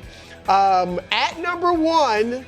Not a quarterback. Love it. Yeah. Jonathan Taylor. I love this. Yeah. They're 7-1, and it's not just the numbers. The numbers are phenomenal. He's leading the league in rushing. He's on pace for 30 touchdowns total. That'd be second most to LaDainian Tomlinson, which was 19 years ago. And no one's come close to that in the last 19 years. And it's also the eye test. And again, nothing against Daniel Jones. But the way Taylor is running and making things happen for them is just incredible. So I got to go with him at number. I know it'll be tough for him to win it as a running back, but right now. If the Colts go 15-2, he'll have a real shot as a running back. Yeah, if he keeps up this production. And Curtis Martin used to say great running backs are like water. They always find the crack, and when you watch him, that's what he does. Yes. There's these small openings that he's able to hit, and then he's able to accelerate through, and then he's able to push back. And his balance is crazy. Yeah, he's driven that team to where they are. I think this is a totally fair list, bro. I like it. I like Drake May too. I don't want to get to 1. I want to be a little uncomfortable. Is this a must-win for the Blue Jays? Coverage starts at 7 o'clock on Fox. We make our picks next. Tomorrow, a special edition of the committee's tiers. The committee, of course, will be up late. Maybe not too late.Maybe we just get a 9-inning game. Oh, my goodness. By the way, can somebody get Wild some aficionado before the OT? You're lagging. You totally forgot to send us to break 2 segments ago. It is what it is. World Series Game 4 tonight. Coverage starts at 7. Blue Jays still in Los Angeles. Ohtani on the mound against Shane Bieber. Here's Ohtani's last 4 games at the plate and pitching. So he'll be on the mound. 10 strikeouts, no runs allowed in Game 4 of the NLCS. We're going to go right to our game picks. Does anybody see the Blue Jays pulling this out? I do. Really? Yeah, because they have to. I just do because they have to. And so I'll go Blue Jays. There has to be some atrophy for Ohtani as the pitcher because of what happened last night. And here's the other upside to walking him. You kind of want him on base when he's pitching. You don't want him at the plate, I think that's just having him hanging out on base. Not a bad take. Yeah, so I am going with the Dodgers tonight. I think coming off of that last night, they're going to have momentum. And I don't think that means the Blue Jays are done. They were down 2-0 going on the road in the ALCS. But yeah, I got the Dodgers tonight. The intentional walks have stripped the spirit of the Blue Jays. I could not be more down on the intentional walk. The big bad Dodgers, we can play with them until your manager says, you know what, we actually can't. Wow. Dodgers roll. Wow. That's a shocking take. Roll. Can't do it. Welcome to Dodger Stadium in Los Angeles as this series shifts scenes from the Rogers Center to this baseball cathedral. Lifted to deep right field, towards the corner. Goodbye! Ohtani goes deep. Seems like he always delivers when the moment calls for it. Ohtani on a center cut fastball. Last one, and ties it. Down the line towards the corner. It's a fair ball. Hernandez picks it up. Schneider's headed home. Relay from Edman. Play at the plate. He's out. Clayton Kershaw comes out of the Dodger bullpen. Kershaw tries one more time. Bouncing ball to second. Edman hurries over to first in time. 11:50 in Los Angeles. Freeman sends a fly ball to center field. Varsho's going back before the clock strikes midnight. Freeman has ended it. It's a repeat hero with the last word on a Game 3 classic. From extra innings to overtime, Game 3 last night, Danny. 6 hours, 39 minutes, 153 plate appearances, 19 pitchers, and 609 pitches till Freddie Freeman ended it. What was your number one takeaway? It was an all-timer. There's a million of them, but I know Nick mentioned earlier that we were texting during the game, so I went back and looked at him. At 10:04, I texted you, this has been a great baseball game. Yeah. In the sixth inning. Just getting started. Yeah, 10:04. At 11:30, I texted, this has been an all-time great baseball game. Like, I attached all-time to it. 3 hours and 20 minutes later, the game ended. Like I deemed it an all-time sporting event, and then 7 more innings of baseball were played. So it was just, for people who are baseball romantics, you can point to a game like that and be like, that's what our sport can do that nothing else can do. It was special because the star power was special and the role players were special. And we had never seen anything before, but it was also uniquely baseball. It was just great. No, you brought up the role players. Obviously, Ohtani is, come on. The 2 homers, the 2 doubles. Crazy. And then all the walks. But I would go to some of the plays, the defensive plays. Both sides made some great defensive plays. And I know the Dodgers had a few errors, but some of their defensive plays, like we showed a couple of them, but Edmonds, at second base, like throwing out the guy at third, and then, the relay from Teoscar to Edmonds to get the guy at home, like that. They are a complete team. They have the superstars, but it's more than the stars. And when you look at so many of our sports, the Bulls had Jordan, but Steve Kerr hit a big shot. Like a lot of time, the Lakers had Kobe and Shaq, but Robert Horry or Derek Fisher hit a big shot. This is kind of like that. Yeah, you got Ohtani and Mookie Betts and Freeman, but Edmonds and Teoscar and some of these other guys, Will Keith, they made great plays too. So that's kind of what stuck out to me.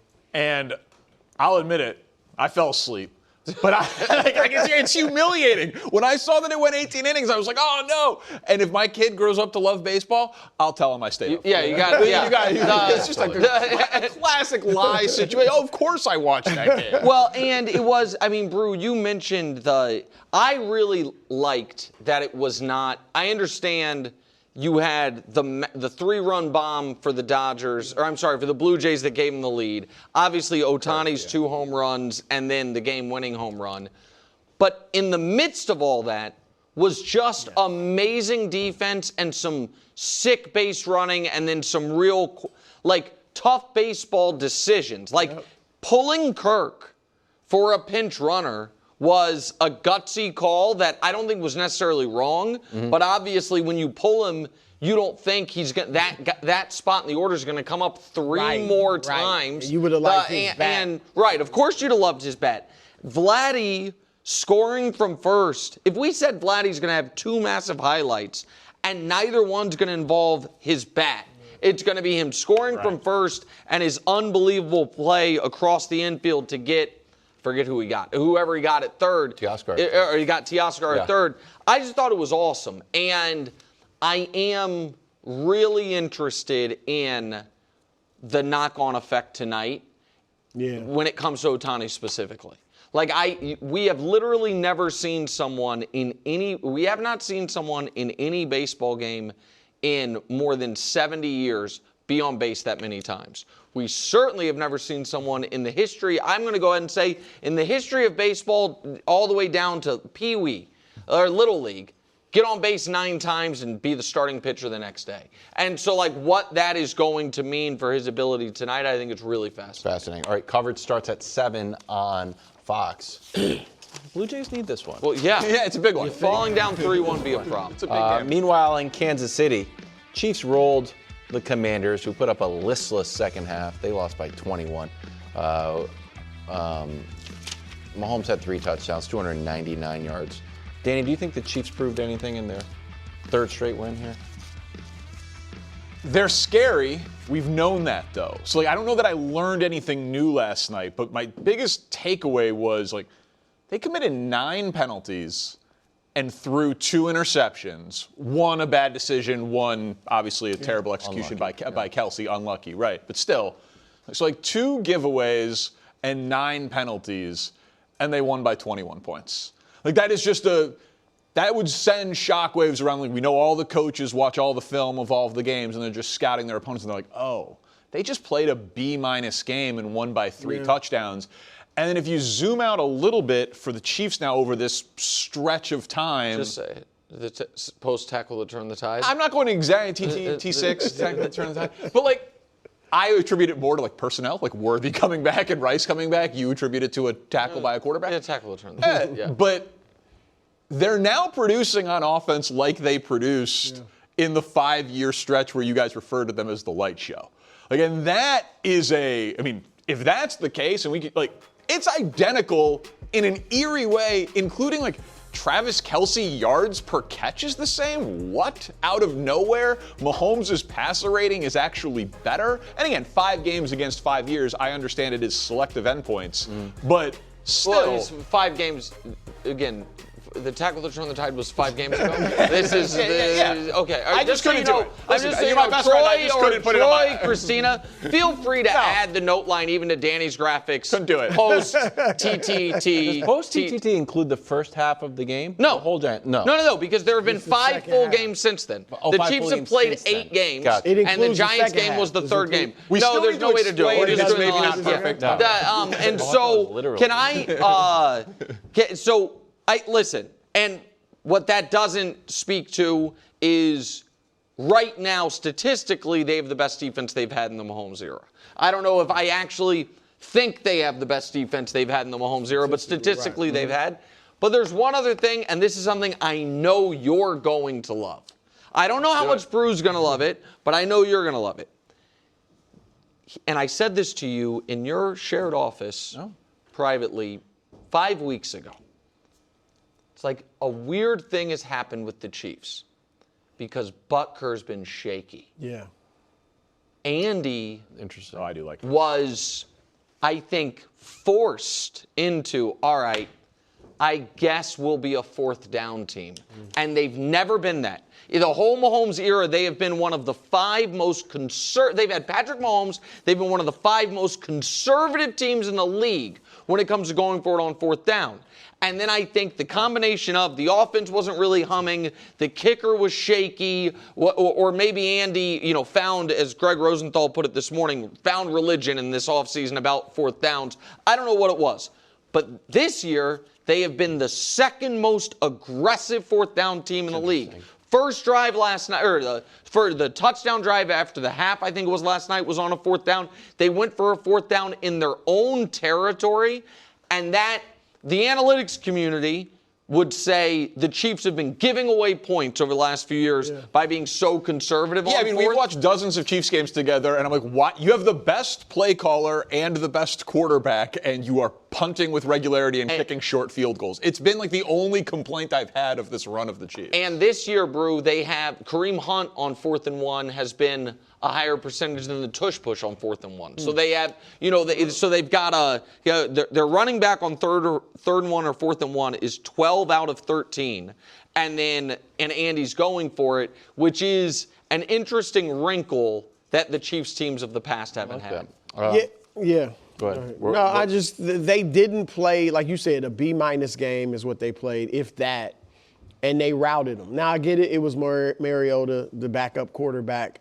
But, they look great in the second half, underwhelming in the first half. All right. Of course, today is Top 10 Tuesday. Now, the Bucs bounced the Saints, but Bake Show had a lackluster statistical game. Bucs are 6-2 and in first place. So did they keep their spot? Were they on last week? They were on. Did they keep their spot in Top 10 Tuesday? They did not. Wow. Bucs with a 20-point win fall. Part of this is how I see the league very clearly. And I'm seeing a slide coming for Tampa Bay, but I don't talk about teams outside of the top 10. The Chargers on Thursday, when they dominated the Vikings, all of a sudden Joe Alt's back, Justin Herbert's back. Let's look at the last 3 games of the Chargers offense. Feels to me like a team that is absolutely ready to go on a run, scoring, 30 points per game after averaging less than 20 in their first 5.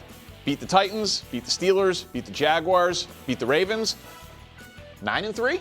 Oh, that's their next 4. That's their next 4. Okay, got it. I'm just saying, you've got to get them in the top 10 now because they're only going to move up once they're all of a sudden a 9-3 team, and that'll be a consensus opinion everywhere else. Number 9, Wilds. Congratulations, they've made it. They absolutely deserve it. Maybe you'll say too low. We'll get to that in a little bit. Deserve it. I think we're in second place. You have 5 straight wins, and your quarterback's a top 3 candidate for MVP. It's a pretty open and shut case. The schedule's easy. I expect them to hang out in the top 10 for a ways to come. Coming in at number 8, the Rams on a bye. All I can do to explain this one is throw up the resume, and it's offense and it's defense, and it's dominant. The stats suggest they should be higher. Yeah. My eye test tells me that it still is about right, and I want to give the benefit of the doubt to teams in the NFC that I think have a higher ceiling than them, which we'll get to on the list. Can I ask a quick question? I don't know if we can do that if I'm breaking. Yeah, you can ask a question. For a second. Sure, go right ahead. Do you at all question your eye test even a bit? Never. Even coming off an 0-3 weekend like you are? I know it's not picks, but it's spoiler. I mean, we all saw the picks. It's a bad guy question. I don't know. I'm legitimate question. I'm just asking. Thank you, Brou. Like, you trust the eye test, and then you have the Rams at 8 when they're first, second, third, and all those things. It's like the eye test, and it's like, oh, wait, I might need to go do that thing where you do like E, C, D. Unfair. Okay. We leave those in a silo. Oh, okay. We don't question the Bro, I thought it was a fair question. He thought the Bears were going to beat the Ravens. I did. I love the plus 6.5. Nick, how are you on picks on the season, by the way? What? No way to tell. Worse But I'm than not. me? I don't even know. After this week, I don't know. I have to see how I did. Go ahead. You're 2 worse than me. Go ahead. Coming in at number 7, the Seattle Seahawks. How did they drop their spots? And in 3 spots? Well, the teams behind them had very impressive performances, so I wanted to do something for Seahawks fans. Dear Seahawks fans, letter. Wow. it's not fair that you dropped 2 spots on a bye, but the teams behind you in the rankings all had very impressive performances and deserve to move up. But please do not take this as a sign that I do not believe in you. I've already bet you -3 against Washington. Wow. My sincerest apologies. Danny.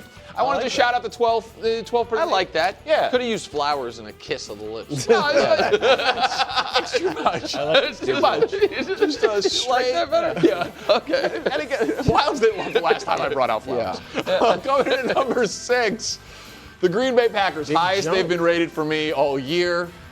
Is it if Jordan Love is completing 20 consecutive passes and his second half passer rating is rivaling Brett Favre and Aaron Rodgers in their MVP seasons, and his Who could have foreseen moon balls to Tucker Kraft are landing in his arms and getting 30 yards after the catch. Listen, he was spectacular against the Steelers. Their ceiling with him playing that way is obviously very, very high. Coming in at number 5, the Indianapolis Colts. I heard Nick today with Collins say there is no scenario he could see them winning a Super Bowl until they actually win the Super Bowl, which means your take will probably age correctly because they probably won't. But I'll just say, they beat the Chiefs in Arrowhead in a couple of weeks, and they're 9-1, and they get the 1 seed with a win in Arrowhead. We should start looking at this team as a Super Bowl contender. I'm gonna beat the Chiefs in Arrowhead.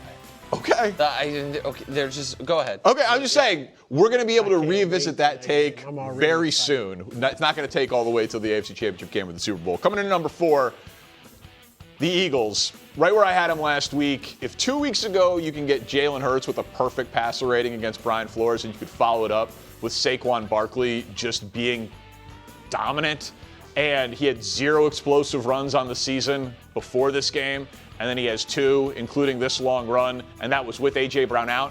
I know there's been like a weird national conversation of like, well, clearly the Eagles addition by subtraction, and they should get rid of him, and they should trade A.J. Brown, and teams are going to call. Or you could look at it if they scored 38 points without a top 5 receiver, and they're going to get him back, and their ceiling is incredibly scary. Coming in at number 3, the Buffalo Bills. Listen, this team, I told you if they lost to the Panthers, then I would drop them significantly. Instead, they blew them out. They've got the most wins of 28 or more over the last 5 years of any team in the NFL. I know Nick says that's just them being bum slayers. I'll say this. Look, I would never say bum slayers. No, they beat bad teams. That's how I'll describe it. All right, fine, my bad. On this, we say tomato cans. Beat them with tomato cans. All right, fine. Can we look at the Bills' schedule? There's a lot of tomato cans on the schedule after the Chiefs game. So I think the Bills are going to have plenty of wins here, and they're going to win that division yet again, and eventually it'll come around and they will right the wrongs here. The Patriots on top of them, I just don't believe in it. Number 2, the Lions. It's been impressive what their offense can do despite that Chiefs game. And I'll say this, coming up, you beat the Vikings and the Commanders in your next 2. Eagles beat the Packers out of the bye. You will get 7-2 Detroit at 7-2 Philly on Sunday Night Football in 2 weeks. That's the NFC Championship game we deserved from last year, and I think we're on a collision course for it. And then at number 1, again, not much explanation here. The Kansas City Chiefs played a B- game. We're dominant. Mahomes looks locked in. Kelsey's great. The defense is statistically incredible. I really have no holes to poke in the resume of the Chiefs at this point. And amazingly, they can be without their left tackle, and the quarterback doesn't crumble. It's cool. Unlike Well, the Chargers. Mahomes cool is thing. a little better It's than a cool Justin Herbert. thing. Go ahead. A little better. Go ahead, Brou. Perfect list. I know you foresaw a pat on the back for raising the Packers. I've been telling you to do that, I think, 2 weeks now. They were at number 9, stuck there. Yeah. You moved them up to 6. You need to keep moving them up. The Wilds, you like to say, there's this thing called in the NFL where you actually play each other, and that determines who's better. That's how we, find out who's better. Lions, Chiefs, for example. Yes, exactly. So it's fair to have the Chiefs ahead of the Lions. Okay. The Packers and the Lions played, if I'm not mistaken. I'll throw out week 1. Week 1. And for Wilds is not going to be with you. It counts. Week 1. It's week 1. We're throwing out week 1. We don't count the Chargers and the Chiefs. We do not. I do not throw out week 1. All right. I'm about 17 weeks. So I think the Packers have to move up. It doesn't. And they are the number 1 seed. They are the ones. That's the other thing. They're the number 1 seed. They have beat the Lions heads up. That's one of the best victories of the season. And of the top 4 teams in the NFC, which you do have listed, outside of Seattle, I'm talking about the Lions, Eagles, Packers, Rams. And Seattle probably is in this boat too. The Packers are the only group of the team in that group that is in the top 10 in offense and defense. All right, so they're a balanced team. They can run the ball, and I expect that to even improve. They got help coming in Jaden Reed, the wide receiver. That's just going to bolster that passing attack and the running attack. So, yeah, I think the Packers haven't even been playing great football yet. They should still be moved up. Okay, I mean, I can live with the quibble of the Packers and Colts switching, number 6 and number 5. All right, I realized last week that I'm not taking advantage of this segment the way I should, because when I do tiers, Brou has his main thing, but then he has a little amuse-bouche, a few appetizers that he's like. So if I may, please. I think the Eagles are a touch too low, and I think the Colts are a touch too high, and I don't think deep down you actually believe either. I think everyone is just afraid of Colts Twitter coming after him like, give me, what more do we have to do? And when all of us know Eagles Twitter, buddy, I can handle Colts Twitter. But all of us know what the real thing, and nobody wants to say it. What you have to do is have a quarterback that's not named Daniel Jones. We believe in you more. I know that seems unfair, but the side of fair is what NFL history tells us. We'll see if it's true. But that's not that, as Brou would say. But that's not my main point. Okay. My main point is this: why are the Chargers ahead of Tampa? Both teams have suffered massive injury. The Tampa more than the Chargers. Tampa has dealt with it better than the Chargers. Tampa has a more proven, established, trustworthy quarterback than the Chargers. The Tampa has better playmakers than the Chargers. You could argue the defenses are comparable. Tampa, the Chargers have one great win all year, but you guys all said week 1 doesn't count. So why would the Chargers be on and Tampa not be? And if it's because we're projecting what it's going to be down the road, nobody is going to be on a better run late in the year than Tampa, with multiple games against the Falcons, the Panthers, the Saints, all of it. Well, so I don't follow. Okay. 2 weeks ago, Tampa scored 9 against Detroit. Last week against the Saints, they had 1 offensive touchdown and 3 field goals over 50 yards. Did not 23-3. Did not look great doing it. Yes, and you're right. The next 3 for Tampa: the Patriots, Bills, and Rams. So I think 6-2 is about to become 6-5. You think they're going to go 0-3 in that stretch? 0-3 in that stretch. I don't think Tampa's looked good the last 2 weeks. I'm a little scared of Tampa. Of course, Tampa's really good. 0-3 is disrespectful to Baker. 1-2. It's interesting. 1-2. That's Top 10 Tuesday coming up next. Is there a chance? God, that would be great. Hubs, you didn't learn your lesson last week. We're just asking questions. The break dancers on standby. Glutton for punishment. 2 had 4 touchdowns. Welcome back. We got Coach Mangini and Willie Colon out here. After Sunday's win over my Bears without Lamar Jackson, they now are 2-5 heading into Thursday night against the Dolphins. They are 7.5-point favorites because they have that guy, Lamar Jackson. He's playing, and he spoke. Take a listen. Extremely excited. Can't wait to touch the grass with my guys, man. Been a while. Nah, I don't foresee any of that. I'm focused on winning. I'm out there. Let's play football. If they can win with Snoop Huntley, they probably can win with the multiple-time MVP. Coach, you expect Lamar to turn this season around for the Ravens? Yeah, I was really happy that they were able to get the win the other night, to get off that 4-game losing streak, and then for them to now come back on a short week and get Lamar back. That they're in a great position to potentially string 2 wins together in this short amount of time, and then go into a long week. That sets them up for a significant run. And when you hear him talk about the fact that what's happened to this point is in the past, and they're really looking at it as more just win the next game. The focus to me is in the right place. They're getting healthier, and having Lamar excited and healthy, they got a chance. Yeah, it is about the most dangerous man in football coming back to the field. That's right. Bottom line. I think he gives this Ravens team a chance to form Voltron. I'm showing my 80s lingo there. Voltron? Voltron, Yeah. baby. So, but he just makes the offense better. Wider the rush lanes for Derrick Henry. Zay Flowers, D-Hop, Mark Andrews, they get more targets. The offense, the playbook all gets bigger because Lamar Jackson is on the field. And it gives this defense a chance to play with a lead, right? And so now you're talking about this Ravens team getting saved from the depths of hell solely because Lamar is back. And if you're the Ravens right now, with the win against the Bears, now you get the chance to pick up steam, right? Now you get to get back in the division because you're right now in the thick of it. So he's a big plus, but I want to see this Ravens team look like what they look like against the Buffalo Bills week 1.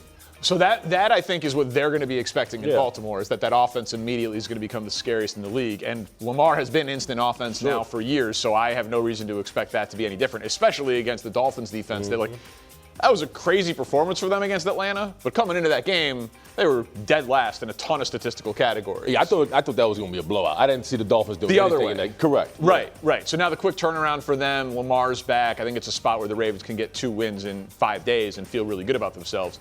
But I know everyone who watches FTF, I feel like we've shown the Ravens' schedule maybe more than anyone else's schedule, because it's like, can they figure it out? Can they turn it around? And it is remarkably open for them. But I was just looking at the standings. They are 2 back of the Steelers in the loss column. Yes. And they haven't yet played the Steelers. Correct. So, if the question is, can the Ravens turn it around? But we all agree they really just need to get into the tournament, right? The 1 seed is obviously, that's done based on how they started the year.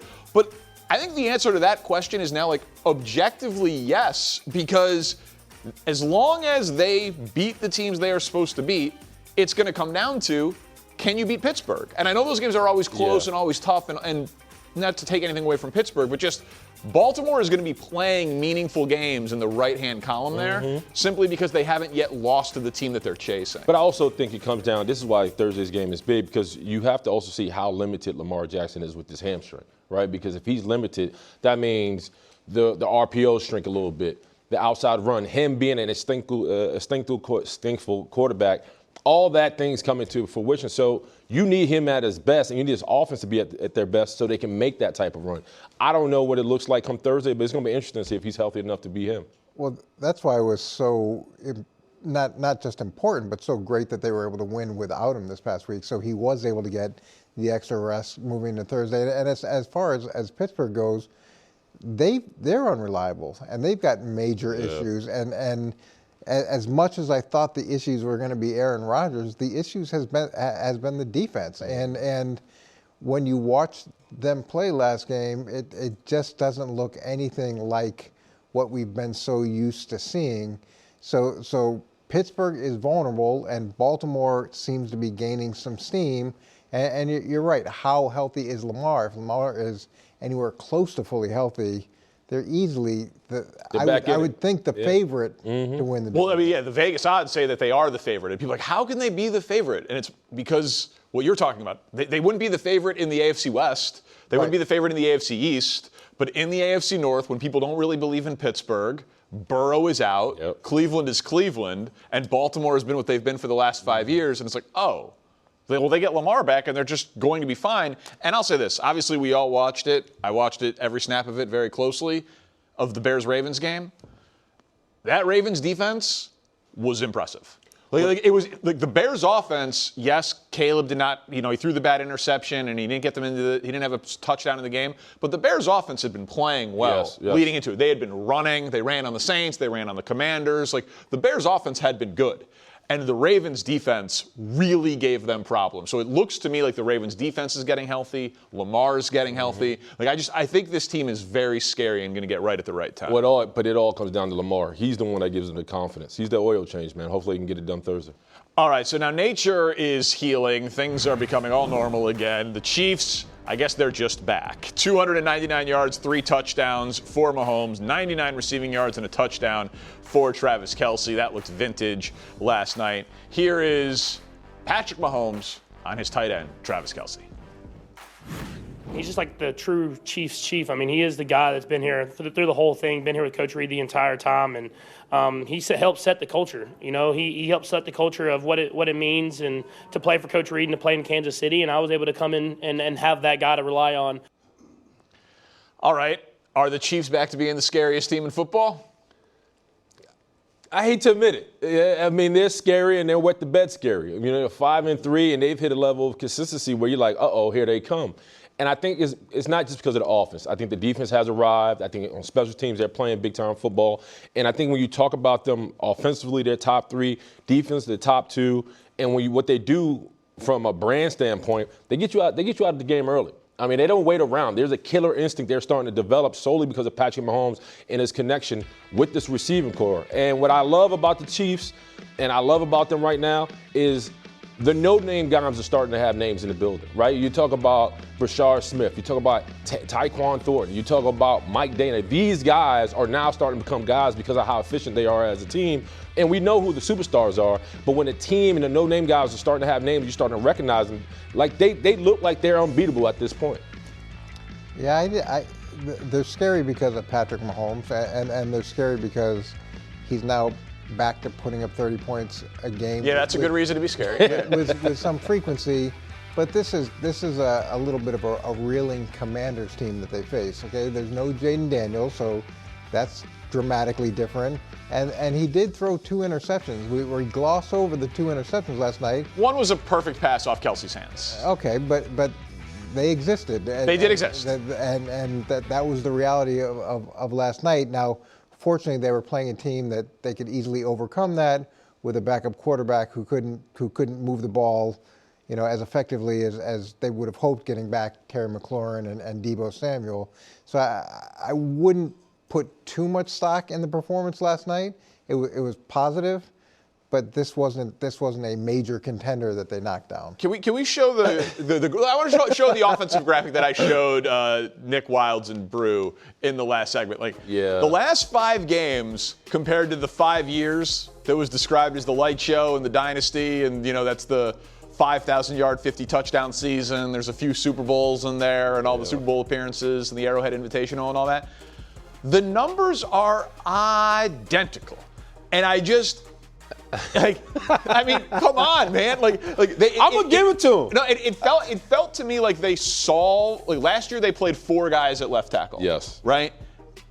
And they have solved that in an unconventional way because Simmons is not playing. Correct. Right. He is out with the personal issue, but Mahomes has time back there, and his weapons are back, and now Kelsey, who had 97 catches last year because he was the focal point because everyone was out, and he was able to catch the ball but not score touchdowns. Now it's just, he's just one of the guys with Rice and with Worthy and with Thornton and with Juju. And so, I don't know, man.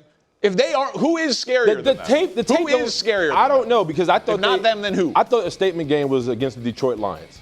And they won 30-17. And they beat the Detroit Lions, and they beat them their way. Now with the receiving core, Rashee Rice being back, they have spacing, they have timing. Patrick Mahomes seems like the button has been turned on. And ever since that game, I'm looking at a Chiefs team where it doesn't matter what stadium they're playing in, you know the outcome because of Patrick Mahomes in this offense. And with the defense playing at a high level, I'm saying to myself, yeah, you should be scared. Okay, so you picked them to lose the game against the Jaguars, and they did. Let me back that up. I said this was the end of an era. Oh, okay. Well, if you want to do it. I said this was the end of an era. So you talk about who's eating crow. I'm admitting I'm eating crow right now, DP. Did. What else do you want from me? How does it taste? How does it taste? Burnt. Okay. I don't think it's a full plate of crow. Last year they won 15-1 against a much tougher AFC slate of teams. You had 2 guys playing at MVP levels. We're grading them up because of how poorly they started. So that team last year was really, really talented, and we're grading this team up significantly because of how slow they started. But is that not how it works, though? Don't they get the benefit of the doubt for what they? No, that's your rule. For what they've accomplished. That's your rule. You like to lay that rule. I feel like it's pretty logical. They're getting the benefit of the doubt because they set expectations low with how they started. Well, no, see, I don't think the expectations were low. I think we're seeing a team that's being consistent and they've built momentum. And I think Patrick Mahomes has been stable enough. You don't think expectations are low? You said there was an end of an era. Well, because of how they performed last year. Those were low expectations. Right. But the end of the era was more to talk about how dominant they were. They thought they were last year solely because of the wins. They were winning 1-point games. I was like, they're not going to be able to do that again. Now they're blowing teams out. So I'm like, okay, chill out, Willie. Put yourself on ice a little bit. Talk about yourself in the third person? I do that. Who's scarier? Well, I can't say someone is scary because they have the best quarterback in the NFL. And whenever you have the best quarterback in the NFL, you are the elite contender, and there's really nobody to me that is close to him at this point. All right, so then it's universal agreement. No, it's not. They are the scariest team in the league again. Expectations for Shohei Ohtani. What's the encore performance from one of the greatest baseball games of all time? Welcome back. Time for a little edition of He Said, We Said, showing you what the stars say and telling you what we think about it. First up, my coach, Ben Johnson.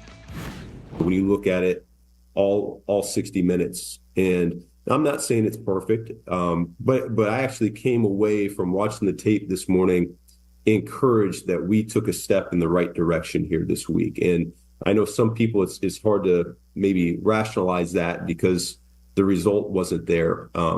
But yet I saw tangible growth from him. I think he's right. As weird as that is to say, right? They had a 4-game winning streak where they had 15 takeaways, and that masked a lot of things. And then they got no takeaways against Baltimore, and the quarterback wasn't good enough to win a shootout. But he wasn't terrible, and I think that a lot of the criticism is because he's Caleb Williams, the Heisman Trophy winner, the number 1 overall pick. He's taken 12 sacks this year. He took 68 last year. He is currently on pace for more yards, more touchdowns, fewer sacks, more yards per attempt, a higher passer rating, higher QBR, and he already has 2 game-winning drives this year than he did last year. Yep. So he is improving. He's just not as good as Drake May or Jaden Daniels right now, so he's getting knocked for it. But I do agree with what Ben Johnson said, Coach. Yeah, I agree with him too. And it's so easy to look at the final outcome and say, okay, this is bad. But when you do have a chance to go back, look at what the game plan was, look at what you were trying to achieve in different situations, see where breakdowns were. And in watching the interception, I was trying to figure out whether or not the receiver was supposed to be running an over route or a true in cut. He went over. Yeah, because if it was an in cut, he should have shaved it down and it wouldn't have been an interception. Yeah, Wiggins stayed with him. I did think Caleb was a little bit late on the throw, and that caused a problem. But he was poised in the pocket, and to your point, the way that he's dramatically cut down on sacks, that's huge. All those are negative plays and drive stoppers and situations where you could fumble the ball. That he's done such a better job with that, and that alone, to me, is significant growth. Yeah, the Bears took an L, but I don't think Caleb took a step back. I think he needs to be better versus pressure, but I also think he did some good things. I got to tape for you real quick. This is the first quarter, right? 3rd and 6. Takes the snap. Now, they're supposed to have a little rubber out in the middle of the field. They get caught up, so that's bad execution between the receivers. But he buys some time with his legs, and Disney does a great job of getting ahead of sticks and completing and getting a first down. And so what you're seeing in him is saying, okay, it's not working. Let me buy some time with my legs. Let me find my star receiver, deliver the football. We stay ahead of the sticks. So I like that aspect of him. But there's still times, to your point, Coach, where he gets a little stoic in the pocket and he's late with the football. But to your also, DP, we have to stop comparing him to his peers. Right now, it's a process. I said it before and I'll say it now. Josh Allen become Josh Allen to year 3. This is year 2. Let the cake cook, right? Let it bake a little bit. Next up, Patrick Mahomes on the results of this season versus last. I know the record's not as good, but it's a lot more fun just when everybody's kind of going out there and making stuff happen. But I think we're getting better and better. You know, we lost some tough games early that we had won in previous years, but it's not like anyone hung their head. They just continue to get better and better, and that's all we have to do is push forward. And whenever the offense, the defense, and the special teams are rolling, it's fun to play football. Sometimes people make fun of me for how much I will reference the eye test. You're supposed to be the stat guy or whatever. I'm like, I know the stats, but I watch the games. And I feel like I know exactly what he's talking about. My eye test tells me that this team is better than last year's team, even though last year's team went 15-2. Ooh. You know what I mean? Like I think this team is better than last year's team. Well, when I hear fun, I think about commitment. And Coach, I don't know if you've seen it. Obviously, you probably have. But when I was a part of good teams, what you see is when guys finish practice, they stay in the building. They eat together. They watch film. You damn near have to kick them out the building because they love being around each other. When you turn on the tape and you watch this Chiefs team hunt, they look like a team that's like, hey, man, we're committed to one goal. It's not an individual process. We know who Patrick Mahomes is, Travis Kelce, on and on and on. But as a team, they look like they're having fun and they're committed to winning. So when I hear fun, he's saying, man, we're finally all on the same page, and that's a good sign. Well, they can get a secondhand ping pong table and pinball machine from Baltimore who wasn't having any fun when they were losing. Wholesale. Yeah, so that's available. to me, the reason that things may be more fun is because, again, the way they started, they totally changed everybody's expectations. They were coming off last season of trying to do something that nobody else had ever done, back-to-back Super Bowls, trying to do it again, all that pressure. They go 15-1, they go to the Super Bowl again. It's a lot. Then they start slow. This year, everybody's kind of writing them off, and now as they cycle back and they're winning, it's just a different level of pressure. Travis Kelce's in his final season, so he's enjoying every single day. They don't have the Taylor Swift distraction. Now she's his fiance. That's changed. There's not 8 million commercials. All the stuff that was happening in that world, which was adding pressure to the situation, a lot of that's been taken away. So I'm sure it is a lot more fun than it was last season. They're also blowing people out when they win. Right, and last year, as an offense, you're dropping 30 on teams. That's fun. Because that was the thing last year. It was like, man, they're winning, but they're tight. Skin of their teeth, block field goals, weird things. Like the margin of victory, when they've won, it's been in convincing fashion. Let's go to the baseball diamond and hear from Shohei Ohtani. The historic game yesterday, and then he has to turn around and really on the same day pitch a game. How do you feel, and how will you feel tomorrow?